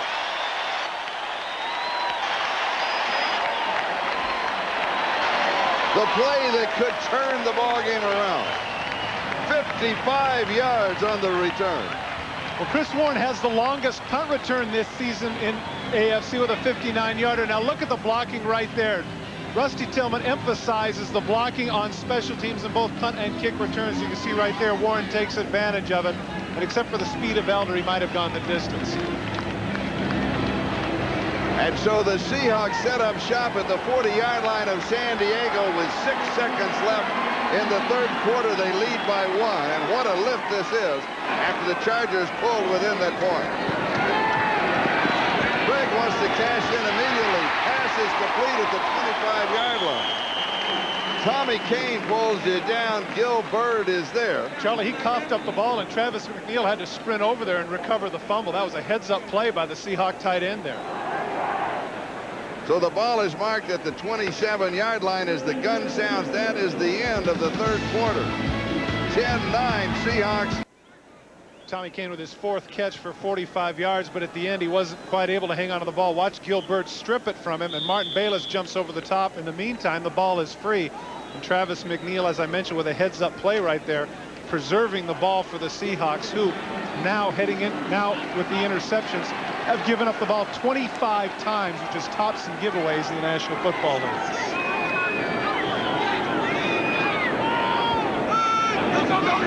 First down at the 28. Craig to throw. Drops it underneath the covers to Tommy Kane. And he is caught by Gil Bird. Blades draws the double coverage, and Kane is having an excellent game. Now watch number 55. This is the best pass rusher on their team, Junior Seau. I don't like the fact that they keep having him back in pass coverage. You know, when you see number 55 chasing a wide receiver on the field, that's all well and good because he can run, but that's a man that should be rushing the passer, in my opinion. He leads the team in sacks with 5. There's no way, when you know that they're going to be throwing and they can't run the ball, that you shouldn't have number 55 up there in the front 4 rushing the passer. 2nd down and 2.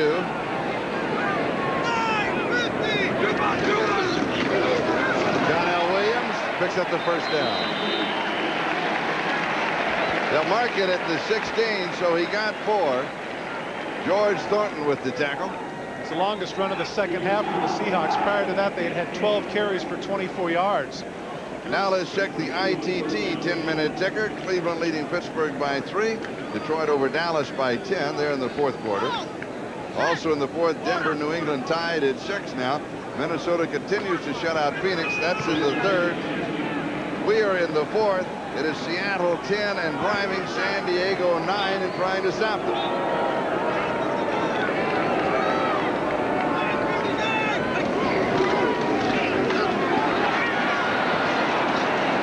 John L. can't get anything going.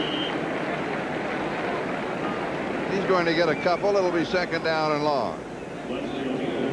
He actually made a pretty good move cutting back to the inside. He was going to be tackled for a substantial loss, but he shows his resilience by bouncing off the tacklers and was able to make a 4-yard gain out of about a 2-yard loss.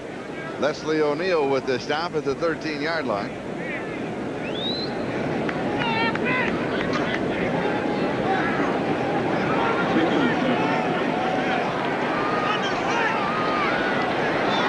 John L. Williams and Derek Finner lined up behind Dave Craig. John L. has it and is out of bounds just inside the 6-yard line, which should make it 1st down and goal to go Seattle. The Seattle Seahawks have done a nice job in the money zone, as Charlie refers to it. Only one time in the first 9 games of the season have they not scored once inside the 20, and you can see half and half. It's been touchdowns and field goals, but that's a credit to the discipline of the Seattle Seahawks. A team, as we mentioned earlier, leads in giveaways, does not do it once they're inside the 20-yard line.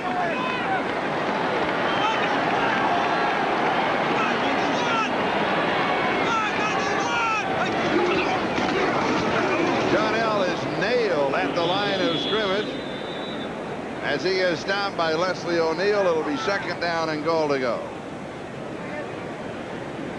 Leslie O'Neal from the outside backer. You know, there's a lot of controversy where Leslie's concerned. Some people he hasn't been able to get along with, but one thing nobody debates is the fact that he is all football player.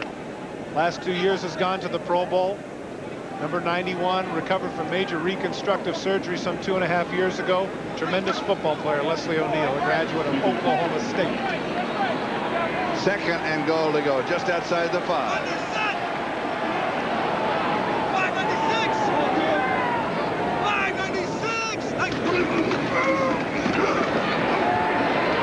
Touchdown, Mike Tice.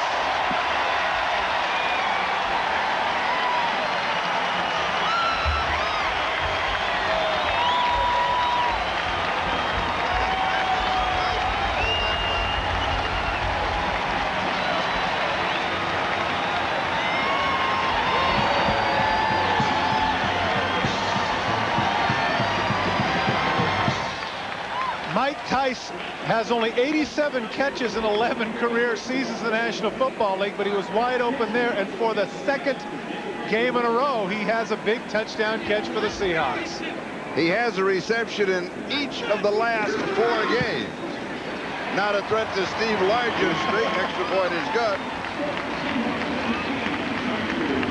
It is Seattle 17 and San Diego 9. And the man who came back at the end of last year just to help out scores the touchdown. NBC Sports coverage of the National Football League is brought to you by Acura Automobiles. Experience precision-crafted performance. By the U.S. Army. Learn how to get an edge on life. Be all you can be. By Castrol. Engineered for today's smaller cars. And by Visa. Official card and traveler's check of the 1992 Olympic Games. Visa, it's everywhere you want to be.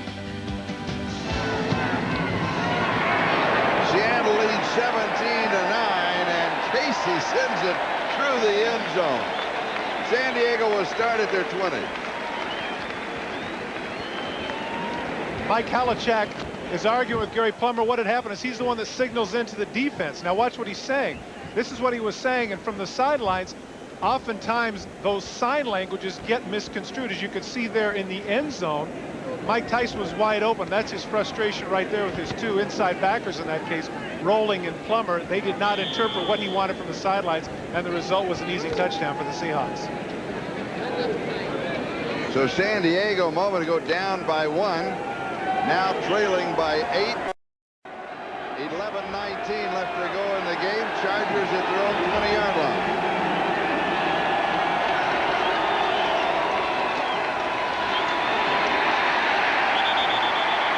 Marion Butts is stopped at the line of scrimmage by Terry Wood.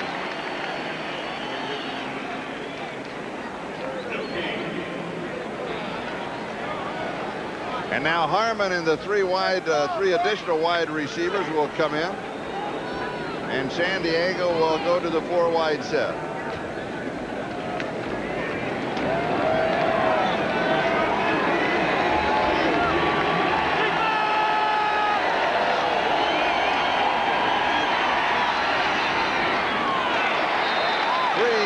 Incomplete.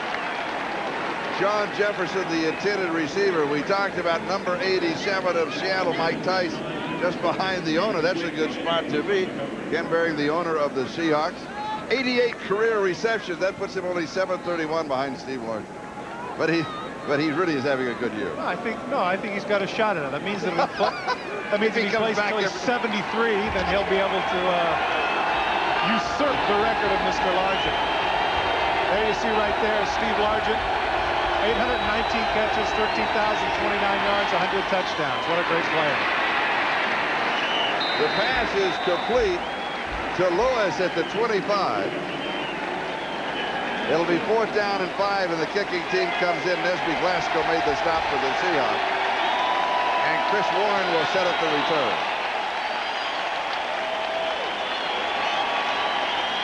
Crowd at the Kingdom with that touchdown back in the ballgame. And here is John Kidd. He is also the emergency quarterback behind Freeze and Galliano and goes to all the meetings. Takes a few snaps each week also. Good kick. Warren, fair catch, 31-yard line. 43 yards on the punt. Back in a moment. The man circled is John Ferguson. Todd, you went to high school. No. You went to high school with him? No, say it isn't. It's 18 years ago. You never paid me $5.73 for breakfast at McDonald's in 1973. Okay, well, I've heard of slow pays in my time. Okay, listen, do me a favor, all right? Listen, Yeah, okay. I'm a little light. NBC ain't exactly paying me the big I know bucks. that, Can you slip me a 5? What's your collateral? This tie? Do I have to wait 18? Are you kidding? Do I have to wait 18 years to get it back? Yeah, well, something like that. I'll think about it. I'll think about it. It's not a done deal.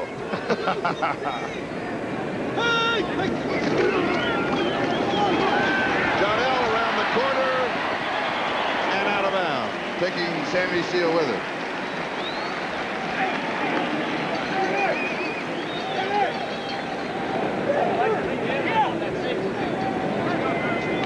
There is.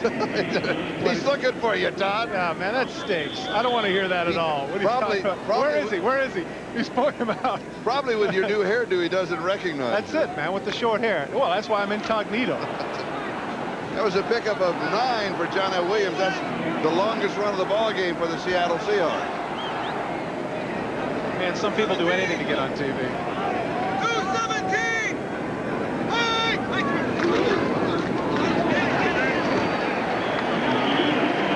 First down. John L. picks it up. Wesley O'Neal with the tackle. They'll mark it at the 45-yard line. San Diego has to suck it up here because they need to score twice to get ahead of the Seattle Seahawks. And now with less than 9 minutes on the clock running, they really have to assert themselves here and not give Seattle the luxury of a couple of first downs even if they don't score. In let's see if Craig starts to use up all of the 45-25 second clock.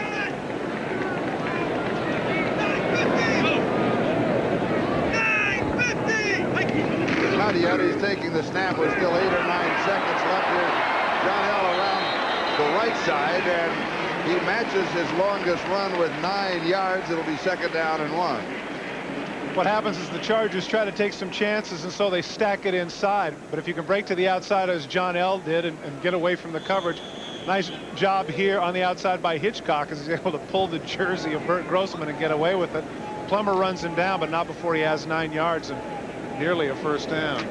2nd down and 1 at the San Diego 46. 8:15 left to go in the ball game. It's Seattle 17 and San Diego 9.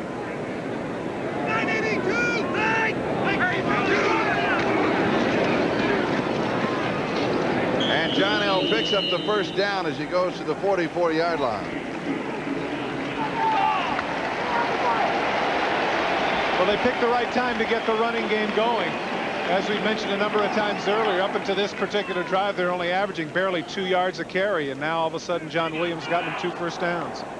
On this possession, 4 offensive plays. They've all been John L. Williams, and 26 yards.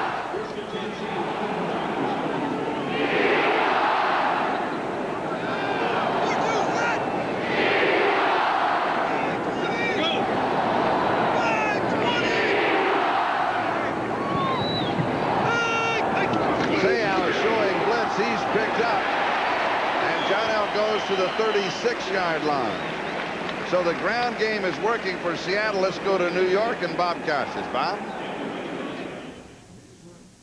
Charlie in Foxborough, the Broncos and Patriots still tied at 6 after Denver fumbled a kick and gave the Patriots an opportunity. Jason Starofsky's attempt from just 25 yards out blocked by Dennis Smith. By the way, Todd, it's hard for me to believe that anybody could spend $5.73 for breakfast at McDonald's in 1973 unless they had 11 Egg McMuffins. And I think that Todd probably did. Wait a minute. This coming from a man, Costas, the guy who throws around nickels like manhole covers. I'm sorry. Give me a break. 2nd down. And it is incomplete. Chadwick, the intended receiver. Sammy Seal had the coverage. And it'll be 3rd down and short. About 2 to go. Today's telecast is presented by authority of the National Football League, intended for the private use of our audience. Any rebroadcast or other use of this telecast without the express written consent of the Seattle Seahawks and the National Football League is prohibited. This game is the property of the National Football League, San Diego Chargers, and Seattle Seahawks, all rights reserved. 3rd down and 2. 6:25 left to go. Seattle leads by 8.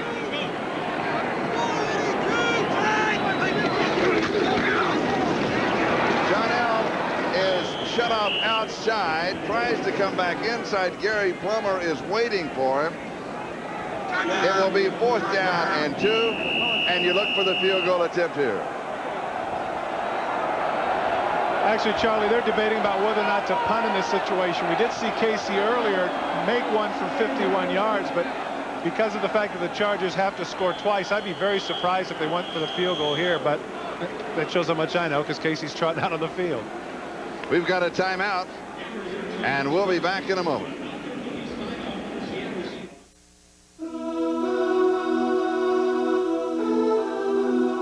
Recently, Acura introduced what many have called the greatest sports car the world has ever known.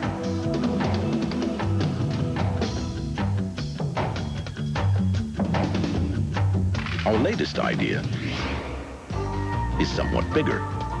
The 1991 Acura Legend.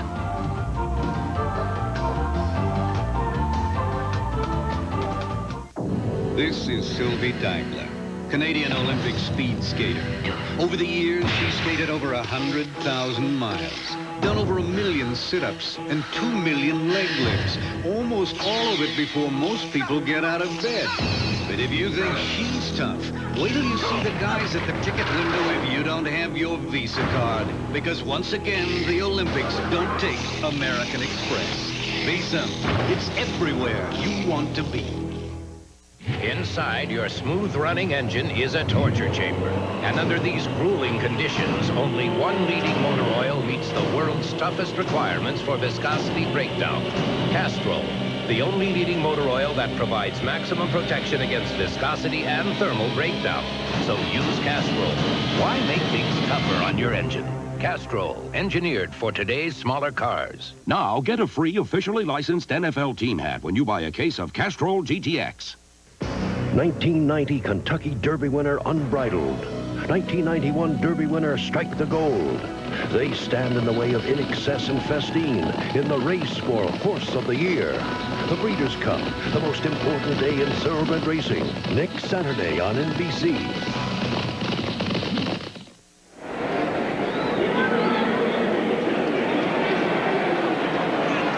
As we come back, a 54-yard field goal attempt.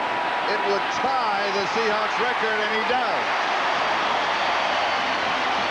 So John Casey is hit from 51 and 54 yards.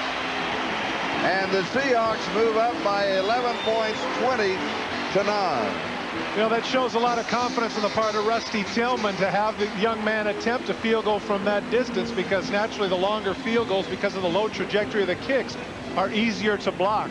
But he feels like he's going to protect him, and boy, what this does for a rookie kicker's confidence. Tying a long-established record by the kicker Norm Johnson, who Casey, in fact, took his job away from. And that young man now, with 8 straight field goals in a row without a miss, has got to be feeling pretty good about himself. As you see that replaceable face mask. That's very funny.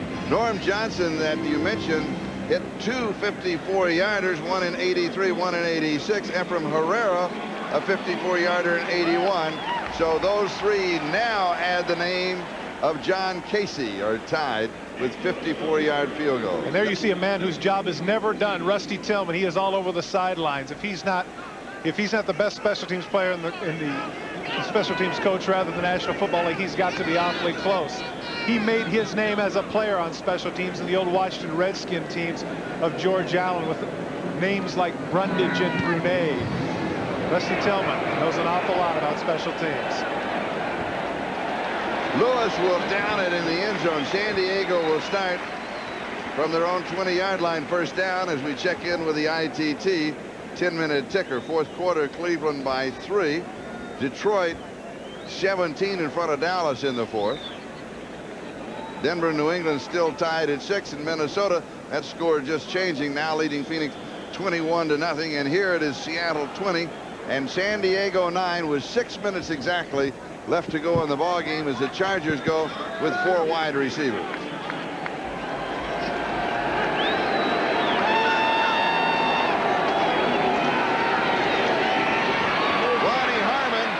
The first down as he slips and slides to the 35-yard line. He picks up 15 before Brian Davis makes the stop, and San Diego going with the hurry-up offense.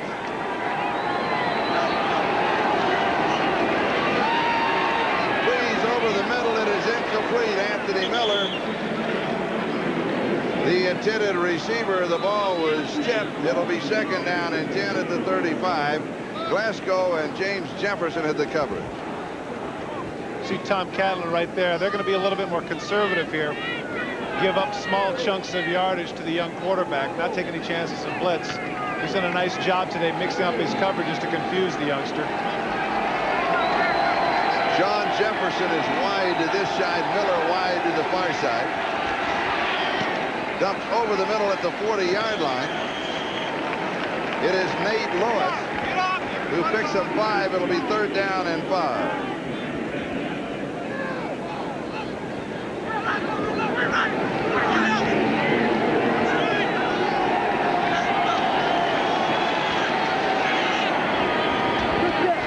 It is caught by Anthony Miller at the 48-yard line of Seattle, and a first down.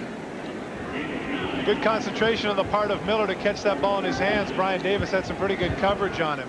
That was a ball that a couple of games ago he might have dropped. But as you mentioned earlier, Charlie, his focus seems to be a lot better today. Freeze to Miller again. This time at the 31-yard line, a gain of 17. Without a doubt, Miller's best game this year for San Diego. And the crowd doesn't like what's happening here. San Diego's doing a nice job of moving up and down the field. Inside handoff to Chris Samuels, the rookie taken in the 12th round of the draft, who replaced Rod Bernstein on the roster when he went on IR. Flags are down. A chance for us to mention that Anthony Miller now has 7 receptions for 76 yards in the game, and we've got a conference. Looked to me like Rufus Porter anticipated the count a little bit too soon. I think he was early. Number 97 for the Seahawks. Right on the defense. That penalty is declined. 5-yard face mask on the defense. Tack it on from the end of the run. 5-yard penalty.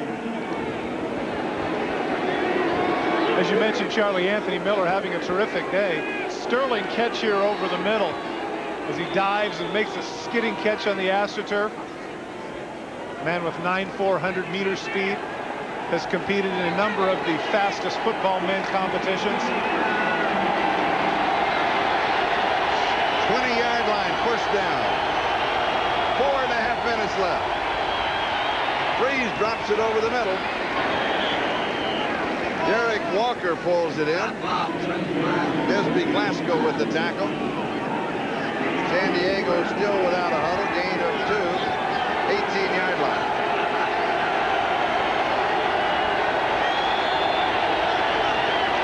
You have to go on first down because the crowd takes you out. Pass is complete at the 15-yard line.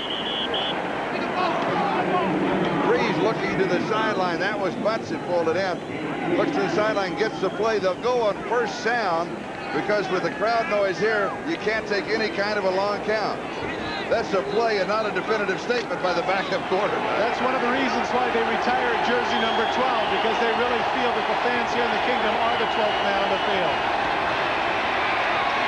Freeze, pass is complete, 7-yard line. It's going to be first down and goal to go.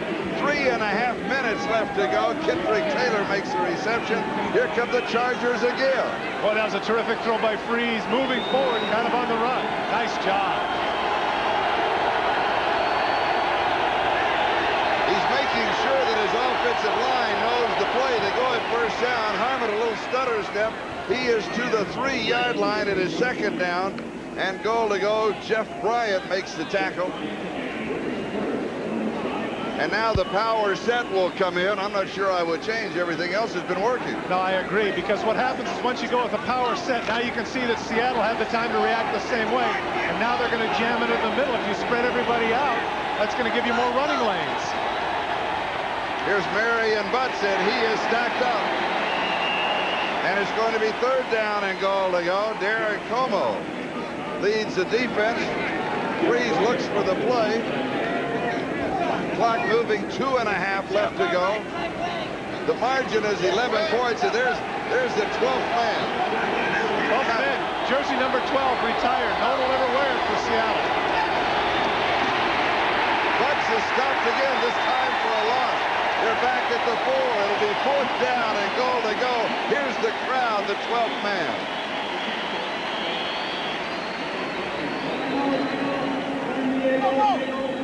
And San Diego, that is a freeze frame, isn't it? I mean, that man is all right. He is enjoying the game, is it not? Yes, that's right. I was beginning to wonder the third time we saw him. I was very disappointed. In that sequence for the San Diego Chargers. They have first and goal at the 4-yard line, and staying with, as you say, the guys that have been getting them downfield. Once they jammed it into the middle and they had 3 tight ends, that's exactly what Seattle did. And very predictably, they gave Butts the ball and got stuffed.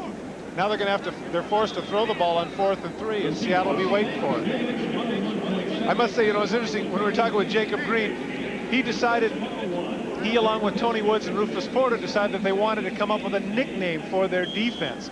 And what they came up with was CMD, and that was known as their cash money defense. And right down here at the goal line stand, they have been proven that they are denying the money of the San Diego Chargers thus far. Now they go back. San Diego makes a change. They go back to the 4-wide receiver set. Seattle, of course, also making the situation substitution. Fourth down, goal to go. 2:09 left in the game. Freeze throws, and it is incomplete. Eugene Robinson off almost had the interception. Of course, the interception in the end zone would have been the touchback. They'd have brought it out to the 20. But right now, Seattle is just happy that they stopped this drive. They started back on the San Diego 20-yard line and could not get past the 2-yard line of the Seahawks. That man right there, Eugene Robinson, has been playing some excellent football for the Seattle Seahawks, leading the team in tackles and interceptions.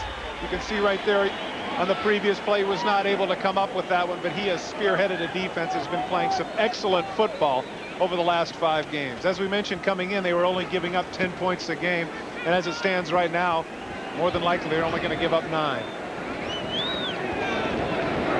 First down at the 3. We're moving on the 2-minute mark as John L. Williams goes to the 5. 2-minute warning will be given to both benches. Open date next week for both teams, and they will meet again in San Diego in 2 weeks. We'll meet again in just a moment. As we come back, let's take a look at today's Canon camcorder replay of the game. Well, John Casey has struggled this year, the youngster from Georgia, 4th-round pick that they expected a lot of things from, but today he did not disappoint with 2 field goals over 50 yards, including this one, a 54-yarder to tie Norm Johnson's club record. That is our Canon camcorder replay of the game. This just in from New England, David Treadwell with a 34-yard field goal. Denver, with 1:56 left to go, now leads New England 9-6. And here's Seattle leads San Diego 20-9. And they need only to run out the clock. San Diego will stop it with a timeout, 1:55 left. And it will be 3rd down. And as we step away for a side, this gives us an opportunity for the employee owners of Avis to salute the game's most valuable player, John L. Williams, as the winner of the We Try Harder Award. Avis, the official car rental company of the NFL. Well, our Avis MVP is indeed John L. Williams. And those of you that follow people like Thurman Thomas and Neil Anderson know there's a new statistic that's prevalent in the National Football League. It's called yards from scrimmage. Today, John L. Williams has 16 carries for 63 yards, and he has another 3 catches for 41 yards, giving him over 100 for the day.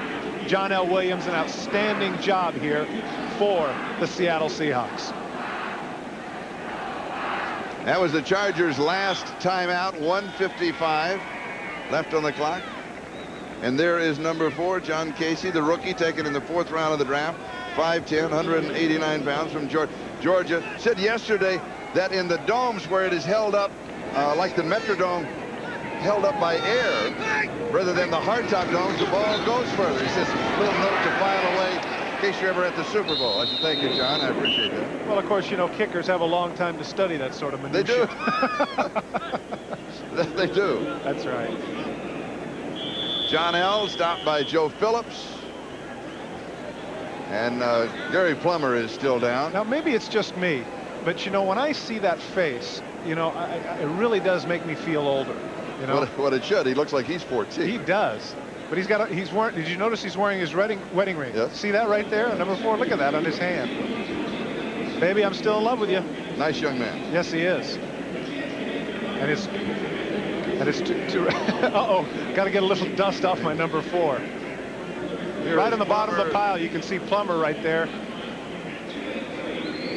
I don't know what it is right there. Bert Grossman is also down, and now he is getting up very slowly. It might be a groin muscle. When his leg came over the top there, sometimes that tests your flexibility, and that's what they're looking at right now is his leg. Next week, we've got a great game lined up for you here on NBC. We'll start it all at 12:30 Eastern Time with NFL Live, and then the country to see what you could call it Super Bowl 25.5. It'll be Houston. Their record now is 7-1 against Washington. The record now is 7-0. And that could really be a great one. We're looking forward to that one. And Seattle, while we still have this timeout, Plummer is being assisted to his feet. We'll try and get a report. Here's the remaining schedule. That by next week, and then at San Diego, then at the Raiders. And look at the last 5 games for Seattle. 4 of the 5 are here in the Kingdom, where they are really double tough. Well, that's exactly right. And I think that anybody that thinks that Seattle's not going to be competitive for the AFC West title is mistaking themselves. You were checking on the birthday of John Casey. He was born on 10/27/69. Son of a gun. Today's his birthday. What do you know? Love it. An ancient 22 years of age. Boy. No wonder he looks so young. Is that a magic sound to you? Just the what, 22? 22. Doesn't that sound? I can't remember when I was 22. You've got glasses that are that old, right?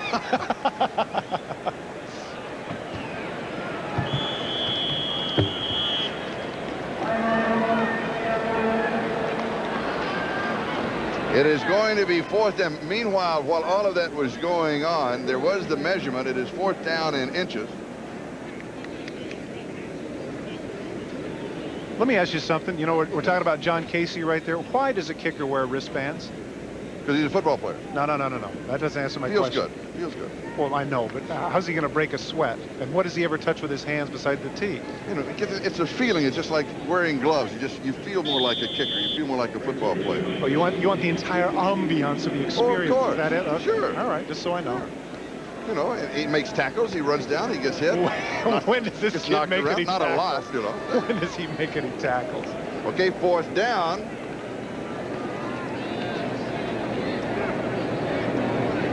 And here is Tootin and his kick. Kittrick Taylor. And he is going to be dropped at the 46-yard line of San Diego with 1:05 left to go. 42 yards of the kick, no return. Derek Lavelle made the stop. Right there in the background of Chuck Knox, as you saw just for a moment. See if we can pick up a shot of Tommy Purcelli, his dear friend, who is always on the sideline here with him. There he is. There he is, right there. Right there. We'll come back. Great story involving this man and Chuck Knox. 1st down, San Diego, dropped to the middle to Harmon. And he goes to the 45-yard line of Seattle. When Chuck Knox, coming out of Swickley, Pennsylvania, hard times, went away to college, didn't like it, came back home. Here's the play. Pass is complete to Lewis. Has the 1st down. And Tommy saw him. He said, "What are you doing here?" And he said, "I want to go back. I want to work in the steel mills and make some money." And he says, "No, you're going back to school. The mills will always be here." Put him in his car, drove him back to college. And that started the great career of Chuck Knox. That's a great story. Yes. Flags are down. Pass is incomplete. 20 seconds left to go in the game. Harmon, the intended receiver. You know, as you mentioned earlier, 2 weeks from today, these two teams will play again in San Diego, and to every single player we talked to, not a one of them said it was a good idea. No, they like some space between seeing the same teams, don't they? Yeah, a little. Were you that way? Variety is the spice of life. Oh, it depended. You know, if I had like a 10-catch day, I couldn't wait to play these guys again. That's right. And if you were shut out, you want to put them at the other Exactly right. Exactly 10-yard right. penalty. Repeat the down. Flags go against the Chargers. Ball goes back to the 44-yard line.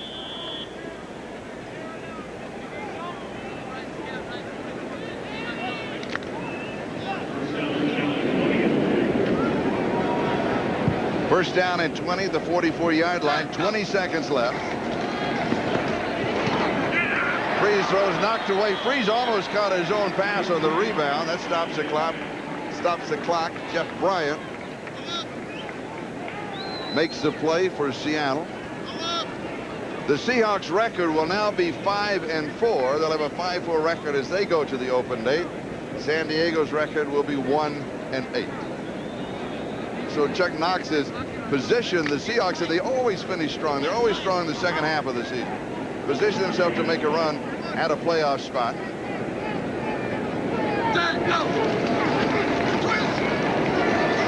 Freeze wobbly over the middle, but the pass is complete. Good defensive play by James Jefferson. Anthony Miller pulled it in at the 33-yard line. San Diego receivers in the end zone. They've got to get back. They cannot get back to the line of scrimmage. Final here is 20-9. We're going to do a hot switch now to the Denver-New England game, so stay tuned for more NFL action. And welcome to those of you who have seen the San Diego-Seattle game. Tom Hammond and Joe Namath at Foxborough, where the Patriots have 14 seconds left, no timeouts. They trail the Broncos 9-6. Hugh Millen in trouble, will scramble to the 5, and they're going to run out of time. 4, 3, 2, 1. The game's over, and the Broncos win. Crucial mistake by Hugh Millen on the scramble. The young quarterback had to stop the clock. He didn't do it. McPherson sees defeat when they had a chip shot tying field goal. The final score, you get the Broncos now.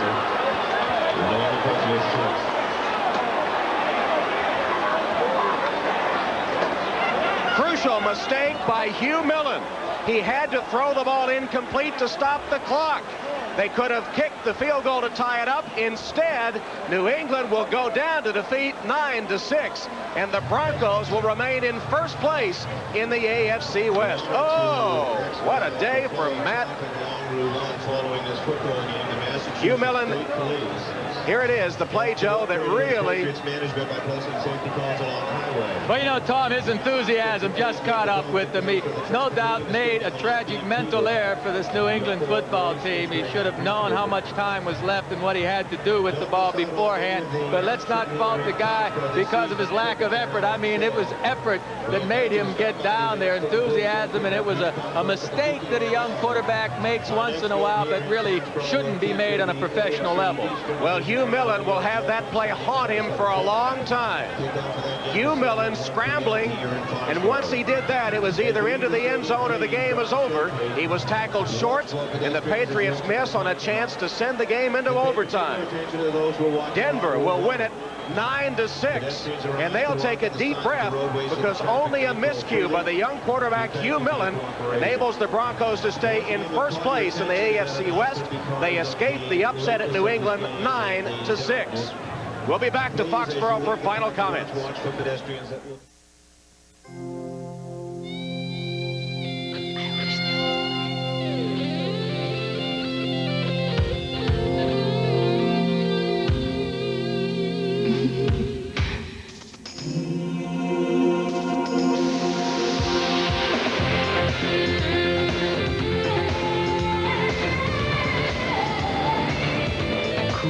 Crisp, clean, Old Spice. It puts the wind in your sails. Some people perspire. We sweat. The only protection for us? New Ara XX Sports Scent. It's the only leading sports solid that doesn't leave a white flaky mess. New Ara XX Sports Scent helps keep us extra dry. Emotionally, I should say. All right, the folks who had watched the Pittsburgh-Cleveland game, which the Browns won 17-14, had been tuning into our post-game show here. Now we're joined by those of you who saw the entire game between the Broncos and the Patriots. So we'll have Bill Parcells reiterate for this audience something he's already said to a portion of those watching now, which is this. You've seen a lot of games, you've coached a lot of games. That has to rank among the most incredible mental errors, all things considered, you've seen, right? Oh, exactly right, Bob. I mean, you have a chance to win the game, or at least tie the game. You're over there with a timeout. You're talking to your quarterback. He's back out there to run another play. He's got to have specific instructions as what to do and also what not to do. Now, here you see him scrambling up there, and he's down on the ground, but now he doesn't have enough time to get his team on the line of scrimmage and stop the clock. And Denver, of course, is delaying the procedure as they're trained to do on defense. Okay, let's ask this question. The biggest error is on Hugh Millen's part. But did Dick McPherson make an error by even attempting to run that play? Now, obviously, what he's trying to do from the 15-yard line with 14 seconds to go and no timeouts, he's taken one crack at the end zone and the victory. On the other hand, is the percentage greater that it's intercepted or that the guy's sacked, making the field goal more difficult than the chance of getting it in the end zone? I don't think he's taking the crack at the end zone, Bob. I think he's trying to get just a few more yards. His field goal kicker, you know, a little erratic from time to time. I think he's just trying to push the ball just a little bit closer, maybe with an outcome. But Millen makes the wrong choice when he decides to exercise that run. Now, come on, Bill. They had the ball on the 14-yard line. You're not going to run a play with, well, you know. I don't think he's going to throw it in the end zone, risk an interception. Safe pass in the end zone. You got to go for the touchdown, and then, hey, you're on the 14-yard line to kick a field goal. I can't believe you wouldn't have told your quarterback give it one shot. But No, don't gamble. I'm throwing it out of bounds and kicking the field goal. All right, here's what we're going to do right now. We've got to run through all the rest of the scores. Cleveland beat Pittsburgh in the game some of you folks saw by a score of 17-14. The Detroit-Dallas game is now a final. Detroit wins it 34-10. That's the good news for Detroit. Their record is now 6-2, so they're tied with the Bears atop the NFC Central. But Rodney Peete went out with a sprained ankle and watched the second half of the game on crutches in street clothes. He was replaced by Eric Kramer. Kramer actually threw a couple of touchdown passes. One of them went to Barry Sanders. Sanders carried 21 times for just 55 yards. Emmitt Smith of Dallas, 17 carries for 66 yards. Cowboys fall to 5-3. Lions 6-2 with the 34-10 victory. The Denver game against New England, just one more time. The Broncos 9 and the Patriots 6. The Broncos take their record to 6-2. Now, their closest pursuers are the Chiefs and the Raiders, and they meet tomorrow night on Monday Night Football. Each of those clubs 5-3, so Denver's in good shape. They'll still have the lead. New England could have evened their record at 4-4. Instead, they fall to 3-5. Seattle is now 5-4, and they have won 4 of their last 5, and the only defeat during that stretch was a game they should have won. They had a 17-0 lead at home a couple of weeks ago against the Raiders and let it slip away. So Seattle is a contender in the AFC West. They beat San Diego today 20-9 and dropped the Chargers to 1-8. Minnesota playing at Phoenix late in the fourth quarter. Minnesota about to beat the Cardinals for the second time in 3 weeks. The score there is 28-0. Herschel Walker has 3 short touchdown runs and a total of 73 yards rushing in the game for Minnesota. Now, earlier today, Houston took its record to 7-1, dropped Cincinnati to 0-8. 35-3, the final score in this one. Eric Wilhelm quarterbacked the Bengals. Boomer Esiason was in street clothes. Warren Moon threw 3 touchdown passes, all in the first half for the Oilers. And next week, the Oilers are at RFK against the Redskins in a game some people will look at as a Super Bowl preview. Chicago upsets New Orleans, the Saints' first defeat of the year. The Bears are 6-2. New Orleans is 7-1. It was Jim Harbaugh, who had been 2 of 19 for the day, completing his last 3 passes, including a 12-yarder to Tom Waddle with 54 seconds left.